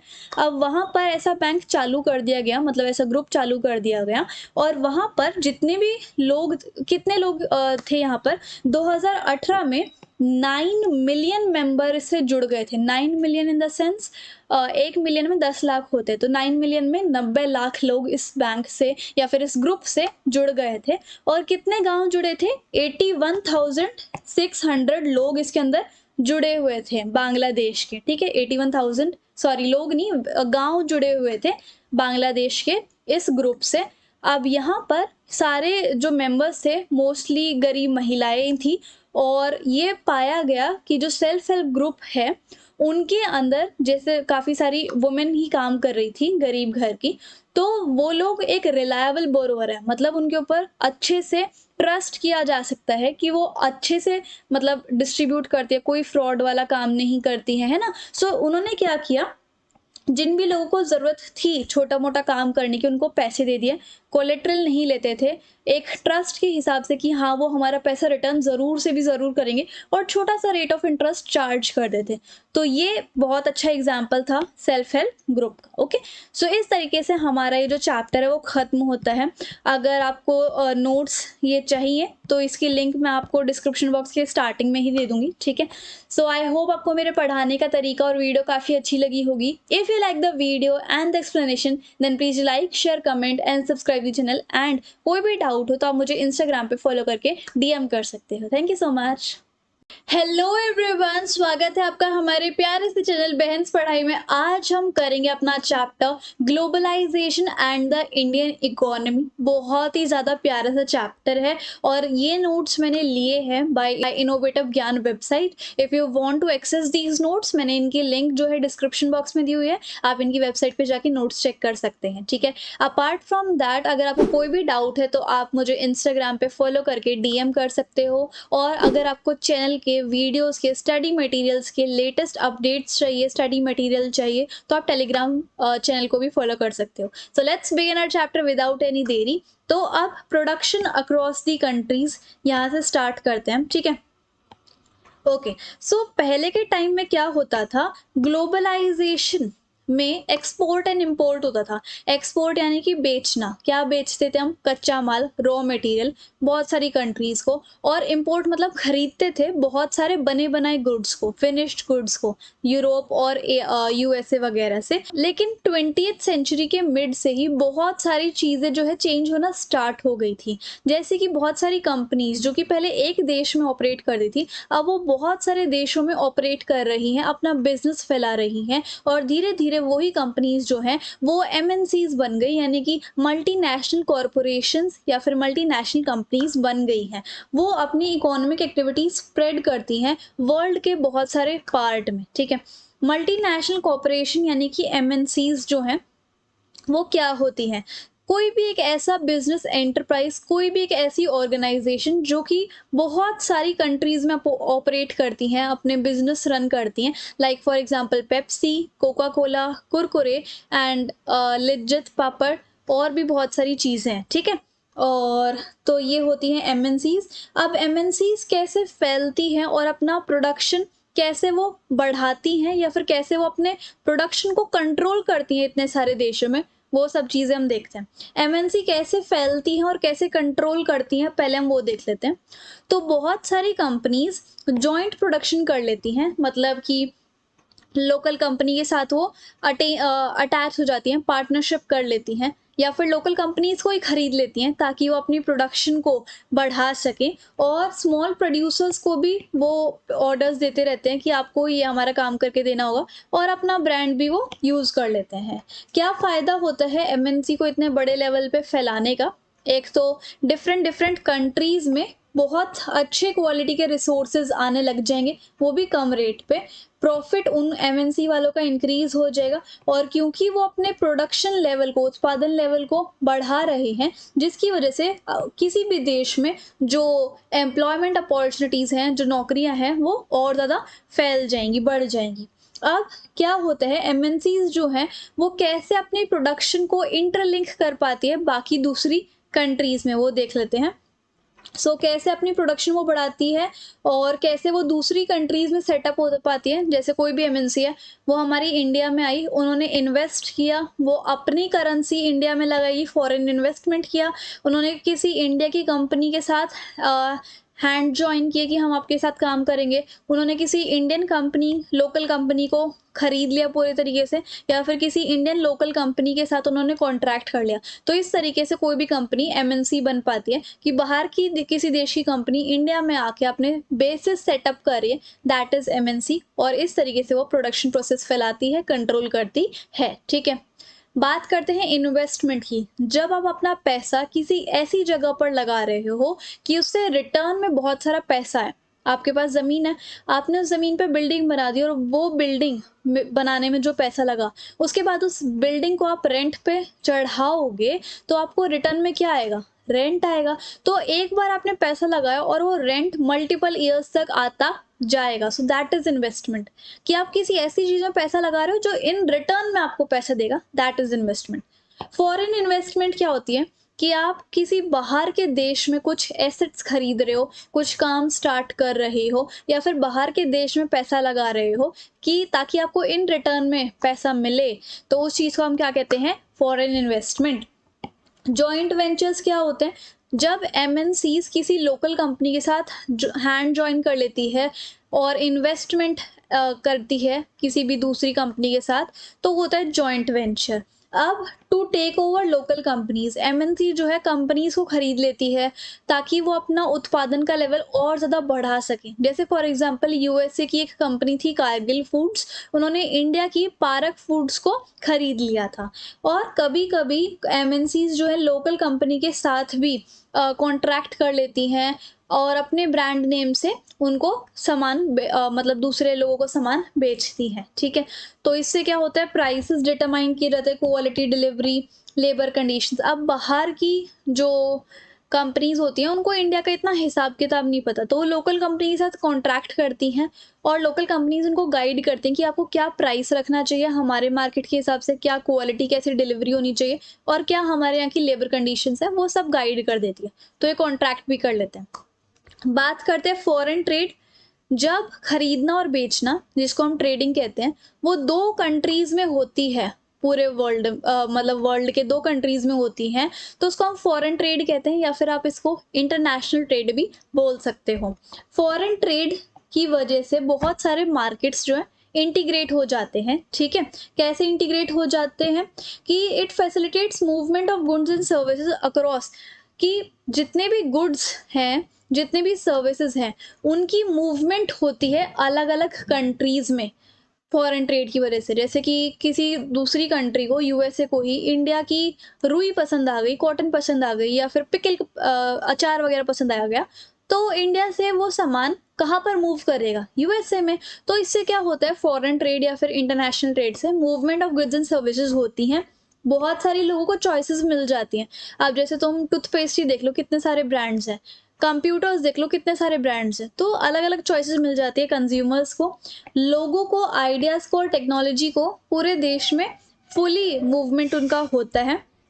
और प्रोड्यूसर्स को भी, जो लोग प्रोड्यूस करते हैं, मैन्युफैक्चरर्स को भी बहुत बड़ी मार्केट मिल जाती है कि वो इंडिया में तो या फिर अपनी कंट्री में तो बेच ही सकते हैं, साथ ही साथ बाहर की कंट्रीज में भी वो अपना बेच सकते हैं अपना सामान, ताकि उनको और प्रॉफिट हो जाए। बायर्स को भी ज़्यादा चॉइस मिल सकती है। ये ऊपर वाला सेम पॉइंट है वैसे तो। It increases competition among producers. अब इसकी वजह से, फॉरेन ट्रेड की वजह से प्रोड्यूसर्स के बीच में कॉम्पिटिशन हो जाता है, मतलब बाहर के प्रोड्यूसर्स में और डोमेस्टिक प्रोड्यूसर्स में। और इससे कंपटीशन जब होगा तो प्रोडक्ट और ज़्यादा अच्छी क्वालिटी का बन के आएगा, है ना। So this is the advantage of foreign trade, है ना। अब बात करते हैं कि ग्लोबलाइजेशन क्या होता है। ग्लोबलाइजेशन का मतलब होता है कि जो इंसान है, टेक्नोलॉजी है, इंसान के जो आइडियाज़ हैं, वो पूरे देश में घूमे, पूरे देश में नहीं, पूरे वर्ल्ड में घूमे, उस चीज़ को आप क्या कहते हो? ग्लोबलाइजेशन। जैसे कि जापान की कोई नई टेक्नोलॉजी आई रोपवेज की, या फिर स्विट्ज़रलैंड की कोई एक नई टेक्नोलॉजी आई रोपवेज की, तो अब गवर्नमेंट ऑफ इंडिया ने सोचा कि हम वैष्णो देवी में बहुत सारे रोपवेज लगा देते हैं ताकि जितने भी श्रद्धालु हैं उनको बहुत ईज़ हो जाए, जो चढ़ाई करना चाहते हैं या फिर जो टूरिज्म के लिए आए हैं, तो जो दर्शन के लिए भी आए हैं, उन सभी को ईज़ हो जाए रोपवेज की वजह से। तो ऐसे ऐसे क्या होता है, स्विट्ज़रलैंड का जो आइडियाज़ हैं, जो टेक्नोलॉजी हैं, जो लोग हैं, वो मूव करेंगे इंडिया में इस प्रोजेक्ट के लिए। तो यहाँ पर ग्लोबलाइजेशन वही होता है कि जो वर्ल्ड के व्यूज़ होते हैं, जो प्रोडक्ट के आइडियाज़ होते हैं, इंसानों के आइडियाज़ होते हैं, वो सब पूरे वर्ल्ड में घूमते रहते हैं, ठीक है। अब किन किन फैक्टर्स की वजह से ग्लोबलाइजेशन जो है वो चलता रहता है। एक तो देखो ट्रांसपोर्टेशन में बहुत इंप्रूवमेंट हो रहा है, कितने सारे एयर ट्रांसपोर्ट बन रहे हैं, वाटर ट्रांसपोर्ट बन रहे हैं, रोडवेज, रेलवेज, कितने सारे हैं, पाइपलाइंस भी आ चुके हैं, है ना। तो ट्रांसपोर्टेशन की वजह से भी, क्योंकि उसमें बहुत इंप्रूवमेंट हो रही है, तो ग्लोबलाइजेशन ईजी हो चुकी है, टेक्नोलॉजी बढ़ रही है, जिसकी वजह से कम्युनिकेशन बहुत अच्छा हो पाता है। कंप्यूटर्स और इंटरनेट तो उनका रोल है ही। किस किस वजह से ग्लोबलाइजेशन आती जा रही है, टेक्नोलॉजी अच्छी होती जा रही है, इंफॉर्मेशन एंड कम्युनिकेशन टेक्नोलॉजी अच्छी होती जा रही है। और इंफॉर्मेशन टेक्नोलॉजी यानी कि आपके कंप्यूटर्स की वजह से ग्लोबलाइजेशन इतनी क्यों एनहेंस हो रही है, क्योंकि टेक्नोलॉजी इंप्रूव होगी तो ट्रांसपोर्टेशन इंप्रूव होगा, और जो गुड्स एंड सर्विसेज हैं वो किसी भी जगह जा सकते हैं, वो भी लो कॉस्ट में। हमें किसी दूसरे देश से इंफॉर्मेशन मिल सकते हैं बिकॉज ऑफ आईटी, है ना। और इससे क्या होता है, ट्रेड जो है वो जल्दी जल्दी हो पाता है। बात करते हैं हम प्राइवेटाइजेशन की। प्राइवेटाइजेशन क्या होता है कि कोई सरकारी चीज़ थी, अब वो प्राइवेट हो चुकी है। एनडीपीएल पहले सरकारी था, अब प्राइवेट हो चुका है। पानी का बहुत सारा टेंडर जो है प्राइवेट हाथों में आ चुका है ना। सो प्राइवेटाइजेशन मतलब कोई भी business, industry, service public sector से प्राइवेट ओनरशिप या कंट्रोल में चली जाए। फॉरेन इन्वेस्टमेंट पॉलिसी क्या होती है, the policy of foreign investment adopted by government also affect globalisation. Foreign investment मतलब कोई एक इंसान किसी एक कंट्री में बैठा हुआ है, अपनी कंट्री में, और वो किसी दूसरे देश में कुछ इन्वेस्ट करे, जैसे वहाँ की कंट्री के शेयर्स खरीद ले या फिर वहाँ की कंट्री में ज़मीन खरीद ले, तो इस तरीके से वो इन्वेस्ट कर सके। और इसकी वजह से भी ग्लोबलाइजेशन पे काफ़ी ज़्यादा असर पड़ा है। और देख लेते हैं कभी कभी क्या होता है, फॉरेन इन्वेस्टमेंट पॉलिसी में ट्रेड बैरियर्स भी हो जाते हैं। जैसे कि ट्रेड बैरियर क्या होता है, जैसे आपको पता है ग्लोबलाइजेशन में freely movement of goods, people, technology and ideas होता है ओवर द वर्ल्ड। लेकिन कभी कभी एक पर्टिकुलर कंट्री अपने एक्सपोर्ट या फिर इम्पोर्ट पे लगा लो, इम्पोर्ट पे वो ट्रेड बैरियर्स लगा देती है, एक तरीके की रिस्ट्रिक्शन लगा देती है कि अगर हमारे देश में कोई सामान, दूसरा देश कोई सामान भेजना चाहेगा तो उसको पहले टैक्स देना पड़ेगा, तब उसका सामान हम अपनी कंट्री में बेचेंगे। तो उससे क्या होगा, वो दूसरा देश जो है अपने प्रोडक्ट्स इस कंट्री में भेज ही नहीं सकता, क्योंकि बैरियर लगे हुए हैं, कौन इतने टैक्स भरेगा, है ना। सो ये होता है trade barrier.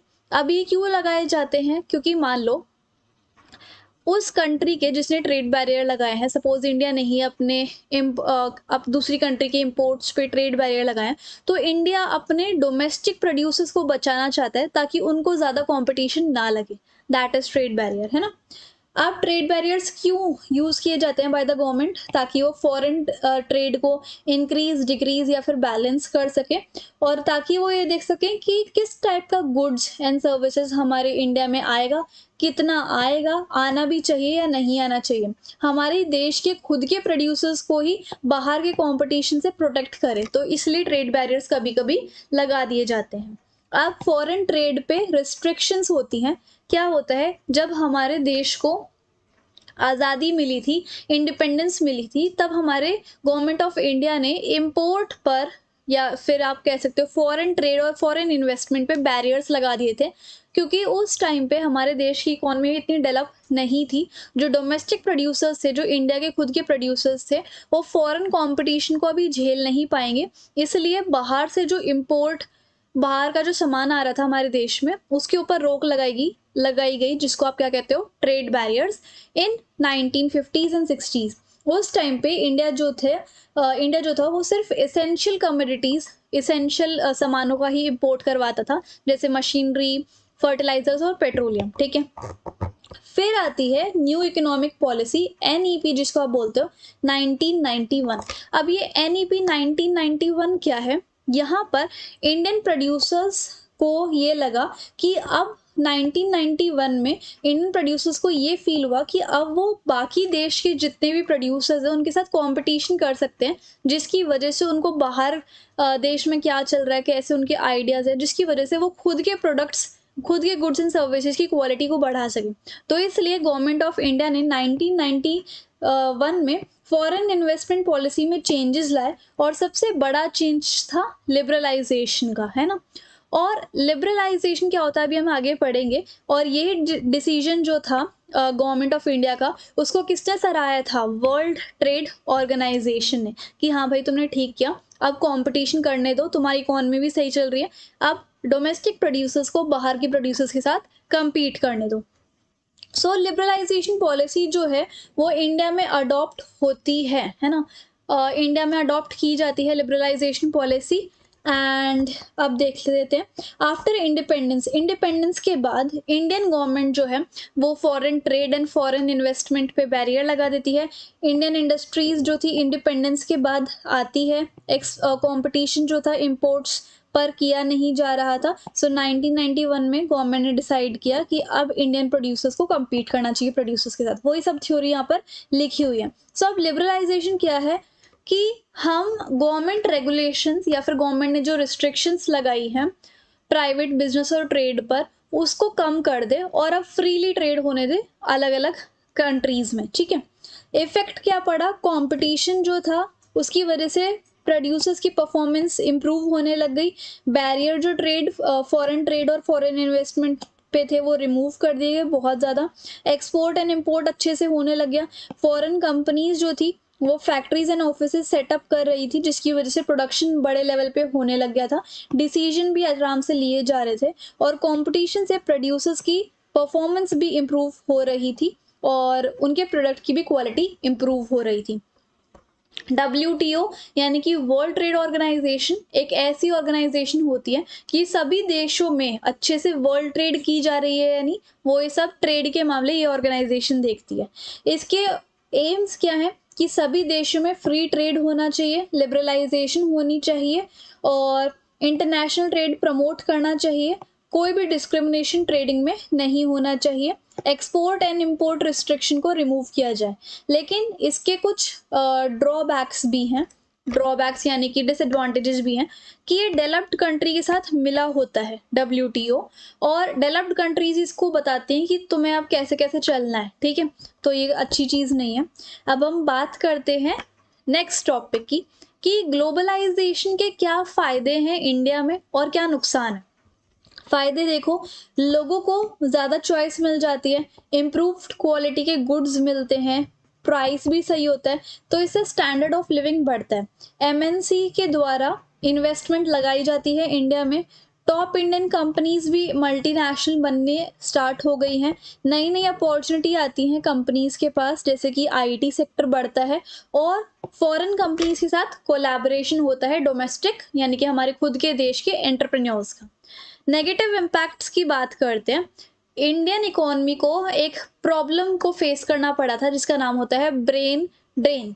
Brain drain in the sense, now what is brain drain? कभी कभी एक कंट्री के जो लोग होते हैं वो दूसरी कंट्री में चले जाते हैं क्योंकि उन्हें ये दिखता है कि दूसरी कंट्री में ज़्यादा अपॉर्चुनिटीज़ हैं, बेसिकली हाईली स्किल्ड लोग ही जाते हैं और वो उस कंट्री में जाके काम करने लग जाते हैं। तो इंडियन इकोनॉमी को ब्रेन ड्रेन की प्रॉब्लम से फेस करनी पड़ती है। ग्लोबलाइजेशन की वजह से, ग्लोबलाइजेशन आ तो गई है लेकिन वो अनएम्प्लॉयमेंट यानी कि बेरोजगारी की प्रॉब्लम को सॉल्व नहीं कर पाए और गरीबी की प्रॉब्लम को भी सॉल्व नहीं कर पाए। फार्म की जो सब्सिडीज़ हैं वो भी काट दी जा रही हैं और स्मॉल इंडस्ट्रीज़ के लिए तो कोई फ़ायदा नहीं क्योंकि उनके गुड्स कोई नहीं खरीदता क्योंकि सब MNCs के लेते हैं। ठीक है, अब गवर्नमेंट ने कौन कौन से स्टेप्स ले रखे हैं ताकि वो फॉरेन इन्वेस्टमेंट को यानी कि बाहर की MNC को अट्रैक्ट कर सकें? तो उन्होंने बहुत सारे जोन्स बना रखे हैं, एरियाज बना रखे हैं, जिन जोन्स का नाम होता है special economic zone.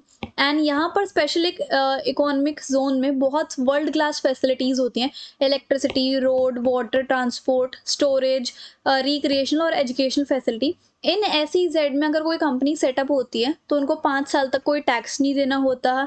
Labour laws में थोड़ी फ्लेक्सिबिलिटी होती है। लेबर लॉज क्या होते हैं? जैसे कि कितने घंटे तक लेबर काम करते हैं, मिनिमम वेजेस एक्ट वगैरह, फैक्ट्री एक्ट, ये सब एक्ट लेबर लॉज में आते हैं, तो उनमें थोड़ी बहुत छूट दे दी जाती है ना।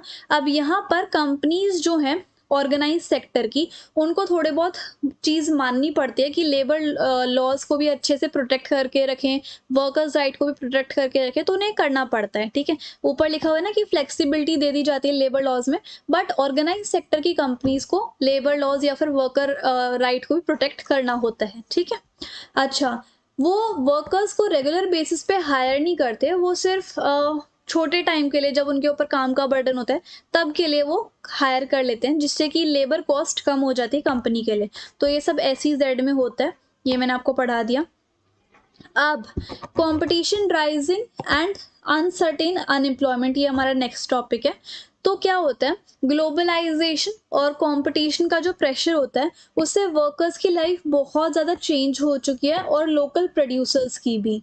अब ऐसा तो होता है कि जो MNC अपने गुड्स बना रहा है, क्या पता वही गुड लोकल प्रोड्यूसर्स बनाते हो, और लोग बाग लोकल की तरफ क्यों जाएंगे जब उन्हें MNCs प्रोवाइड करे वो चीज़, है ना। सो अब वर्कर्स को साथ के साथ कोई जॉब सिक्योरिटी नहीं मिल रही, ना ही लोकल प्रोड्यूसर्स को वो अच्छे से कर पा रहे हैं, उनको ना तो अच्छी टेक्नोलॉजी मिल रही है जो कि MNC टेक्नोलॉजी यूज़ करते हैं, और वर्कर्स को भी अच्छे से जॉब नहीं मिल पा रही। लोकल प्रोड्यूसिंग यूनिट तो बंद ही हो जाते हैं क्योंकि MNC का ही सब खरीदते हैं, और नहीं हुई तो आगे बंद हो जाते हैं। वर्कर्स को रेगुलर वर्क नहीं मिल पाता, सिर्फ टेम्परेरी बेसिस पे मिल पाता है, और जैसे वर्कर्स पहले अच्छे से फैसिलिटीज़ इंजॉय कर पा रहे थे वो MNC में नहीं कर पा रहे। तो इसलिए हमें बहुत ज़रूरत है एक फेयर ग्लोबलाइजेशन की। ग्लोबलाइजेशन ने सभी लोगों को बेनिफिट नहीं किया। लोगों के पास, जिनके पास अच्छी एजुकेशन है, स्किल है, वेल्थ है, वो तो चलो न्यू अपॉर्चुनिटीज़ का फ़ायदा उठा लेते हैं, लेकिन बहुत सारे लोगों को सफ़र भी करना पड़ रहा है। तो इसमें गवर्नमेंट क्या कर रही है फेयर ग्लोबलाइजेशन के लिए, वो देखते हैं। तो उन्हें क्या करना चाहिए कि लेबर लॉज को स्ट्रिक्टली फॉलो करवाना चाहिए कंपनीज के द्वारा, ठीक है, और उन्हें स्मॉल प्रोड्यूसर्स को भी प्रोटेक्ट और सपोर्ट करना चाहिए, और उन्हें नेगोशिएट करना चाहिए WTO से, ताकि वो फेयर रूल्स बनाएं और डेवलपिंग कंट्रीज के साथ भी वो अटैच हो जाए। गवर्नमेंट को trade and investment barriers use करने चाहिए ताकि वो डोमेस्टिक प्रोड्यूस, जो खुद के देश में सामान बन रहा है, उसको भी वो प्रोटेक्ट करें। और गवर्नमेंट को दूसरी डेवलपिंग कंट्रीज़ के साथ भी हैंड्स जॉइन करने चाहिए, ताकि वो WTO के पास जो पावर है कि WTO लेस फील करता है क्योंकि उनके ऊपर हावी हो जाती है डेवलप्ड कंट्रीज़, तो गवर्नमेंट को दूसरी कंट्रीज़ के साथ भी अटैच होना चाहिए, डेवलपिंग कंट्रीज़ के साथ, ताकि वो WTO से फाइट की मांग कर सके कि आपको सबके हित में काम करना चाहिए, सिर्फ डेवलप्ड कंट्री के हित में नहीं, ठीक है। तो इस तरीके से हमारे जो चैप्टर है फाइनली ख़त्म होता है, एंड आई होप आपको मेरे पढ़ाने का तरीका काफ़ी अच्छा लगा होगा। So if you like the video and the explanation, then please like, share, comment and subscribe the channel. Thank you so much. Hello everyone, स्वागत है आपका हमारे प्यारे से चैनल बहन्स पढ़ाई में। आज हम करेंगे अपना chapter sectors of Indian economy. इतना बच्चों वाला चैप्टर है, what I will tell you about that. बहुत इजी है, प्राइमरी सेकेंडरी टर्शरी सेक्टर के बारे में ही है, ठीक है। और अगर आपको ये नोट्स चाहिए, ये नोट्स मैंने इनोवेटिव ज्ञान वेबसाइट से लिए हैं। नोट्स अगर आपको चाहिए तो डिस्क्रिप्शन बॉक्स में मैंने वेबसाइट का लिंक दिया हुआ है, you can check their website and the notes. साथ ही साथ अगर आपको कोई भी डाउट है, आप इंस्टाग्राम पे मुझे फॉलो करके DM कर सकते हो। और अगर आपको चैनल के लेटेस्ट अपडेट्स चाहिए, स्टडी मटेरियल एंड अपडेट्स और बाकी जितना भी कुछ भी इंपॉर्टेंट चीज़ है, वो सब टेलीग्राम पे आपको फ्री फंड में मिल जाता है, सो आप टेलीग्राम पे भी फॉलो कर सकते हैं। अच्छा, अब हम स्टार्ट करते हैं अपनी इस चैप्टर को विदाउट एनी देरी। सो इकोनॉमिक एक्टिविटीज़ कौन सी होती हैं? जिन गतिविधियों में, जिन एक्टिविटीज़ में पैसा इन्वॉल्व होता है, उसको हम इकोनॉमिक एक्टिविटीज़ कहते हैं।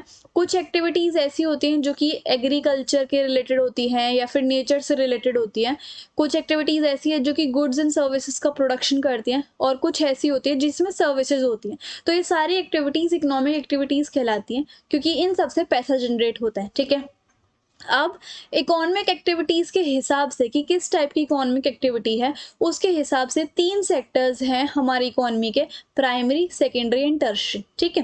प्राइमरी सेक्टर कौन सा होता है कि हम नेचर की वजह से कुछ गुड्स बनाते हैं, जैसे कि आपने मिट्टी में बीज बोया, उससे गेहूँ निकल आया, और गेहूँ जो है वो एक नेचुरल तरीके से उगा है ना, मतलब नेचर की वजह से ये आया है प्रोडक्ट बन के, सो वो प्राइमरी सेक्टर में आता है, ठीक है। प्राइमरी सेक्टर को आप एग्रीकल्चर रिलेटेड सेक्टर बोलते हो। इसके अंदर आपका एग्रीकल्चर, खेती बाड़ी, डेयरी, फिशिंग, ये सब चीज़ें आती हैं।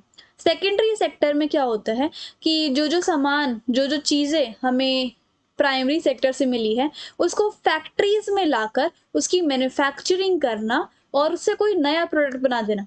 जैसे गेहूं उगा खेतों में, गेहूं आया फैक्ट्री में, गेहूं का आटा बन गया, पहले गेहूं था अब उसका आटा बन गया, तो गेहूं से एक नया प्रोडक्ट बन गया ना, सो वो चीज आती है सेकेंडरी सेक्टर में। ओके, और यहाँ पर यार्न का एग्जाम्पल दिया हुआ है, yarn and cloth weaving from cotton fibre. अब खेतों में उगती है क्या, रुई, रुई जाती है फैक्ट्रीज में, फैक्ट्री में रुई का क्या बन जाता है, धागा, और धागे से फिर क्या बनता है, कपड़ा।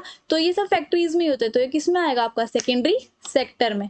टर्शरी सेक्टर में आपकी क्या क्या आती है, प्राइमरी एंड सेकेंडरी सेक्टर्स को सपोर्ट करने के लिए और ज़्यादा डेवलप करने के लिए, मदद प्रोवाइड करने के लिए टर्शरी सेक्टर एग्जिस्टेंस में आता है। जैसे कि फैक्ट्री में गेहूं का आटा बन गया, अब उस आटे को लोगों तक भी तो पहुंचाना है, तो कौन पहुंचाएगा, ट्रांसपोर्टेशन सिस्टम है ना। सो दैट्स वाई ये सब जो सर्विसेज होती हैं वो सारी टर्शरी सेक्टर में आती हैं, और इसलिए हम टर्शरी सेक्टर को सर्विस सेक्टर बोलते हैं, जैसे बैंकिंग, ट्रांसपोर्ट, कम्युनिकेशन, ये सब चीज़ें। अब कंपेयर करते हैं इन 3 सेक्टर्स को, तो क्योंकि प्राइमरी, सेकेंडरी और टर्शरी एक्टिविटीज़ जो हैं एक दूसरे के ऊपर इंटरडिपेंडेंट है, इंटरडिपेंडेंट इन द सेंस एक दूसरे के ऊपर बहुत ज़्यादा निर्भर है, अगर इनमें से कोई भी गायब हो गया तो दोनों चीज़ नहीं चल पाएंगी, है ना। सो इसलिए गुड्स एंड सर्विसेज एक सेक्टर में प्रोवाइड होती हैं तो दूसरे तीसरे सेक्टर में भी वो इंटर रिलेटेड या फिर इंटरडिपेंडेंट होती हैं, ठीक है। अब गुड्स 2 टाइप के होते हैं, एक होता है फाइनल गुड्स एंड सर्विसेज, जो कि लोग बाग डायरेक्टली कंज्यूम होते हैं, उनकी फर्दर प्रोसेसिंग नहीं होती, और एक होते हैं इंटरमीडिएट गुड्स एंड सर्विसेज। वो कौन से होते हैं, ऐसे गुड्स एंड सर्विसेज जिनकी अभी आगे जाके फैक्ट्रीज में और ज़्यादा घिसाई पिटाई होगी और एक नया प्रोडक्ट बना जाएगा, उसको हम इंटरमीडिएट गुड्स एंड सर्विसेज कहते हैं। यहाँ पर हम एक एग्जाम्पल ले लेते हैं मिल्क का। कभी कभी हम डेयरी से मिल्क लेके आते हैं और उसको पी जाते हैं, तो वो तो हो गया आपका फाइनल गुड। और कभी कभी वो ही मिल्क जाता है आगे फैक्ट्रीज में और उसकी आप कर्ड बना देते हो फैक्ट्रीज के अंदर, या फिर उसका कोई केसर मिल्क बना देते हो, so that is intermediate good in that case. अब आते हैं हम जीडीपी, ग्रॉस डोमेस्टिक प्रोडक्ट। अब ये क्या होता है, तो value of final goods and services, जितने भी हमारे देश में फाइनल गुड्स बन चुके हैं जो कि कंज्यूमर्स रेडी उनको डायरेक्टली कंज्यूम करने के लिए, हर एक सेक्टर से कितने फाइनल गुड्स बन रहे हैं, उनकी वैल्यू एक साल में प्राइमरी से भी, सेकेंडरी से भी और टर्शरी से भी, उन तीनों की आप सम कर दो, उससे आप जीडीपी निकाल सकते हो। कौन से गुड्स बोले हैं यहाँ पर, फाइनल गुड्स, ये ध्यान रखना। कंफ्यूज करने के लिए पेपर में आपसे पूछा जाएगा कि इंटरमीडिएट गुड्स की वैल्यू लगती है क्या जीडीपी में, तो आपको बोलना है नहीं, फाइनल गुड्स की लगती है।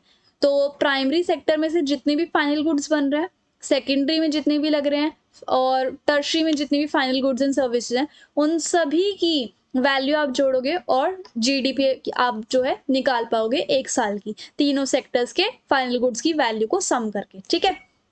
अब देखो आगे हिस्ट्री जान लेते हैं थोड़ी सी तीनों इकोनॉमिक सेक्टर्स की। तो जब हमारे देश को आज़ादी मिली थी यानी कि 1947, उसके बाद क्या होने लग गया, 1972 तक प्राइमरी सेक्टर यानी कि एग्रीकल्चर सेक्टर जो था वो बहुत ज़्यादा लाइक सबसे टॉप पे था। सब सारे लोग एग्रीकल्चर पे ही डिपेंडेंट थे अपने लाइवलीहुड के लिए, ठीक है।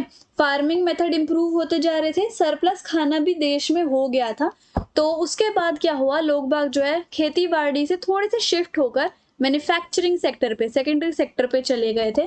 फिर सेकेंडरी सेक्टर भी डोमिनेंट होता गया, पॉपुलैरिटी उसकी होती गई। अब क्योंकि प्राइमरी एंड सेकेंडरी सेक्टर अच्छे चल रहे थे, तो उन दोनों को भी सर्विसेज प्रोवाइड करने के लिए काफ़ी सारी चीज़ें आ गई, जैसे कि आपका information and technology, trade, transport. तो धीरे धीरे टर्शरी सेक्टर भी आया, और 2012, 11 और 12 का अगर हम देखें तो टर्शरी सेक्टर जो है वो काफ़ी अप्रॉक्सीमेटली 60% जीडीपी, इंडियन जीडीपी में कॉन्ट्रीब्यूट टर्शरी सेक्टर ही करता है। यानी कि अभी हमने देखा कि प्राइमरी सेक्टर जो है वो 1972 तक बहुत ज़्यादा डोमिनेंट था, बहुत सारे लोग यहाँ पर काम करते थे, ऑलमोस्ट सारे ही। लेकिन अब 2011 एंड 12 में अगर हमने मेजर किया तो टर्शरी सेक्टर का जो शेयर है वो व्हाट वी कॉल दैट, वो ज़्यादा कब्जा जमाने लग गया, ठीक है। अब यहाँ पर हम देखेंगे, अगर हम इंडियन जीडीपी को कंपेयर करते हैं 1973 और 74 से लेकर 2013 और 14 की, तो हम देखेंगे कि प्राइमरी सेक्टर जो बहुत ही ज़्यादा डोमिनेंस में था, बहुत ही ज़्यादा टॉप पे था, अब वो नीचे आ गया है, उसकी जगह टर्शरी सेक्टर सबसे ज़्यादा टॉप पे आ गया है। ठीक है, तो ये सब था टर्शरी सेक्टर के बारे में। तो इसलिए टर्शरी सेक्टर को लार्जेस्ट प्रोड्यूसिंग सेक्टर माना जाता है इंडिया में। अब क्यों माना जाता है? क्योंकि ये हम इंसानों को बेसिक सर्विसेज प्रोवाइड करता है, जैसे कि हॉस्पिटल, पोस्ट ऑफिस और टेलीग्राफ, और भी बहुत सारी चीज़ें like call centres and all. और देखो, development of agriculture and industry, agriculture यानी कि आपका प्राइमरी सेक्टर, इंडस्ट्री यानी कि सेकेंडरी सेक्टर, इन दोनों की डेवलपमेंट के लिए ट्रांसपोर्ट, ट्रेड जैसी एक्टिविटीज़ जो कि टर्शरी सेक्टर में आती हैं, वो बहुत इंपॉर्टेंट होती हैं। अब जैसे ही इनकम लेवल बढ़ता है लोगों का हर साल दर साल, तो वैसे ही सर्विसेज की डिमांड बहुत ज़्यादा बढ़ जाती है लोगों के द्वारा। New services based on information and communication have become essential. जो नई नई सर्विसेज है कम्युनिकेशन एंड इंफॉर्मेशन के जो बेसिस पर, वो बहुत ही ज़्यादा एसेंशियल हो चुकी हैं। It provides employment to people in large number. और टर्शरी सेक्टर जो है वो बहुत ज़्यादा एम्प्लॉयमेंट अपॉर्चुनिटीज़, मतलब नौकरियाँ बहुत ज़्यादा प्रोवाइड करता है। Where are most people employed, किस सेक्टर में सबसे ज़्यादा लोग बाग एम्प्लॉयड हैं, ज़्यादा जॉब कहाँ पर मिली हुई है? सो यहाँ पर वही चीज़ बताई हुई है कि पहले प्राइमरी सेक्टर में 74% था इस साल में, 1972 एंड 73 में, और 2011 और 12 में 49% रह गया। आज का अगर हम शेयर देखें तो टर्शरी सेक्टर बढ़ चुका है, प्राइमरी सेक्टर घट चुका है। तो इसलिए क्योंकि टर्शरी सेक्टर बढ़ चुका है, तो लार्जेस्ट नंबर ऑफ पीपल कहाँ पर एम्प्लॉयड होंगे? आप बोलोगे टर्शरी में, बट अभी ऐसा नहीं है।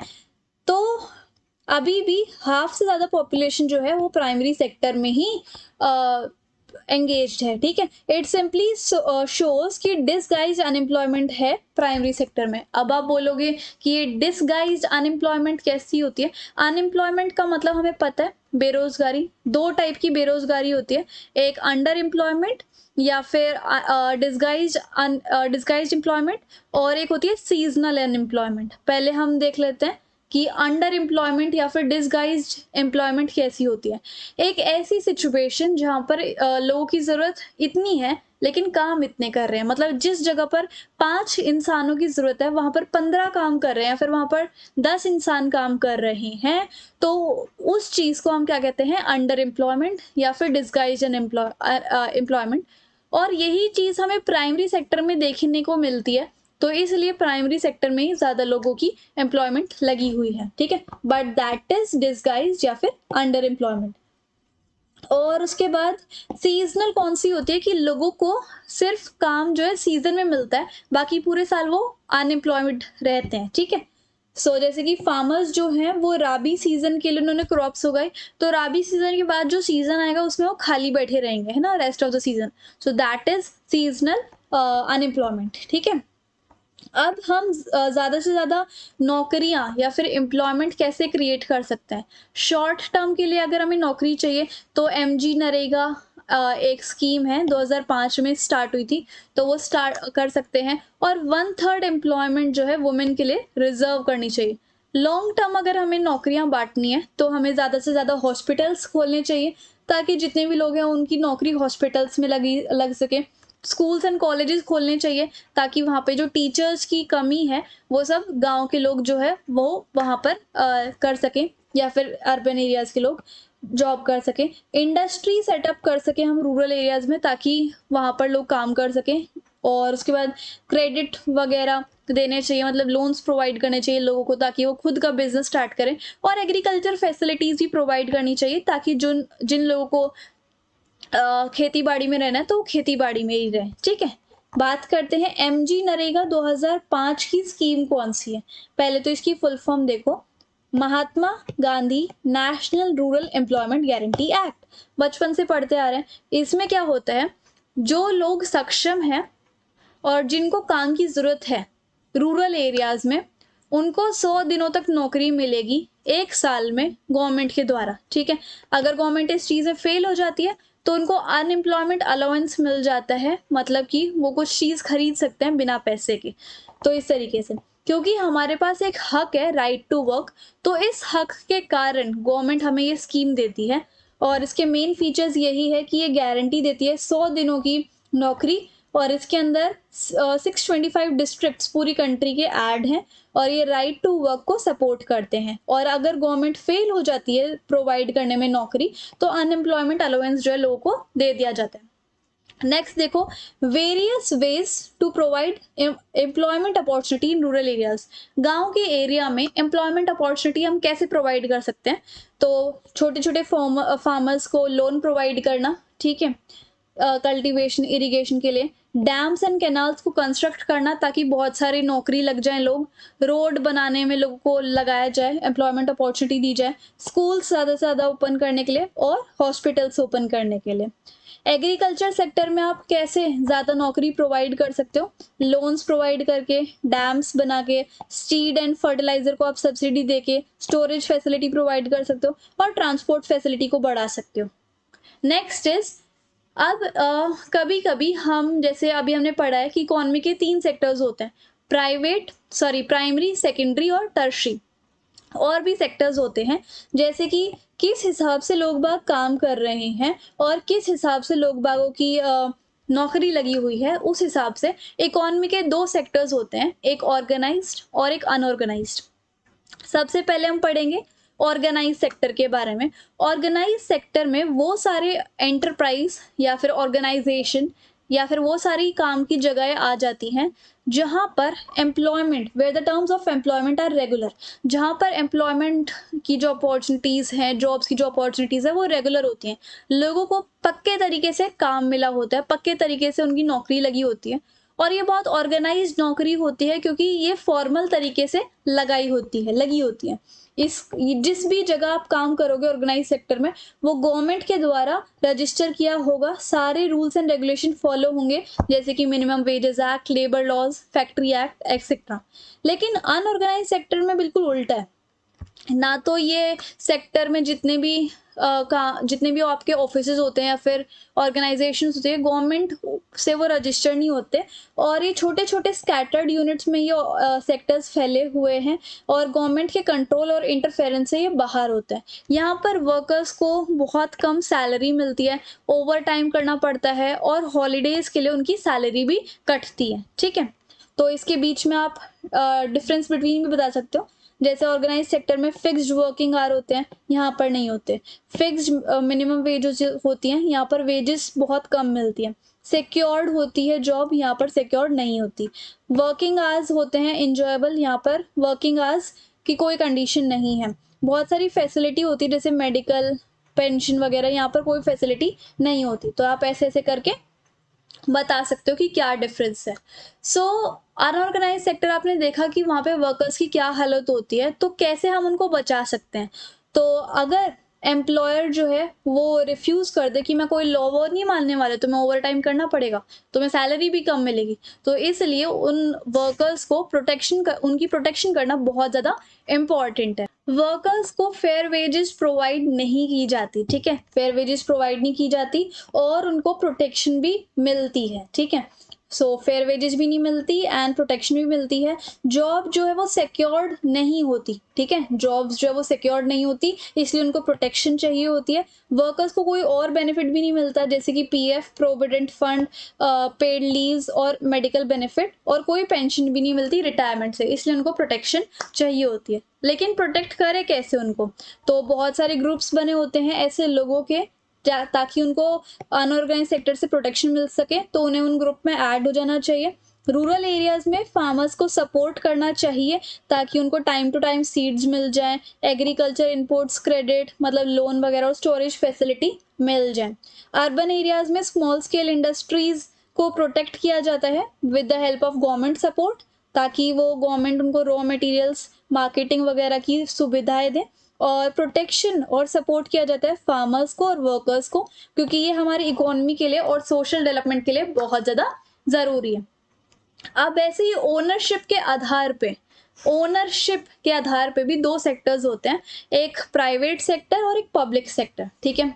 पब्लिक सेक्टर वो सेक्टर होता है जो कि गवर्नमेंट ओन करती है, ठीक है, जैसे कि इंडियन रेलवेज। और प्राइवेट सेक्टर वो होते हैं कि किसी भी चीज़ को कोई प्राइवेट इंडिविजुअल या फिर प्राइवेट कंपनीज उनको what we call that, own करती है, जैसे कि इन्फोसिस और टीसीएस। अब इसके बीच में डिफरेंस देख लो।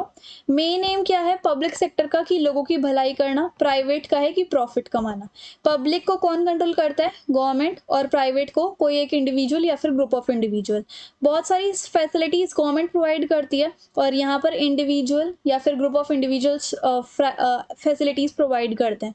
एम्प्लॉयमेंट सिक्योर होती है, यहाँ पर प्राइवेट में एम्प्लॉयमेंट या फिर जॉब जो है सिक्योर्ड नहीं होती। फिक्स्ड वेजेस इंपॉर्टेंट फैसिलिटी मिलती है, जैसे कि मेडिकल क्लेम और भी बहुत सारी। यहाँ पर कोई फिक्स्ड वेजेस नहीं है, बढ़ती घटती रहती है, और इम्पॉर्टेंट फैसिलिटीज़ बहुत रेयरली मिलती हैं।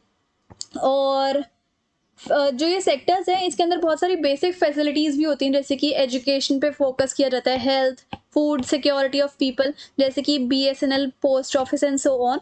और यहाँ पर सेक्टर्स जो हैं वो कंज्यूमर गुड्स लोगों को प्रोवाइड करते हैं, जैसे कि टिस्को, रिलायंस एंड बहुत सारी कंपनीज लोगों को प्रोडक्ट्स बना बना के देती रहती हैं। और लास्ट टॉपिक ये है कि फार्मिंग सेक्टर द्वारा कौन कौन सी मेन प्रॉब्लम्स को फेस किया जाता है। वो है unirrigated lands, fluctuation in income, डेप्ट burden, no job in off season, and उन्हें कंपेल किया जाता है कि वो अपने ग्रेन्स जो हैं लोकल ट्रेडर्स को बेचे हार्वेस्टिंग के बाद। तो ये सब कुछ ऐसी प्रॉब्लम्स है जो कि फार्मर्स या फिर फार्मिंग सेक्टर फेस करते हैं। तो इसी के साथ साथ बहुत छोटा सा चैप्टर ही था, इसी के साथ साथ हमारे चैप्टर भी फिनिश होता है फाइनली। एंड अगर आपको मेरा पढ़ाने का तरीका अच्छा लगा हो, so if you like the video and the explanation, then please like, share, comment and subscribe the channel. Thank you so much.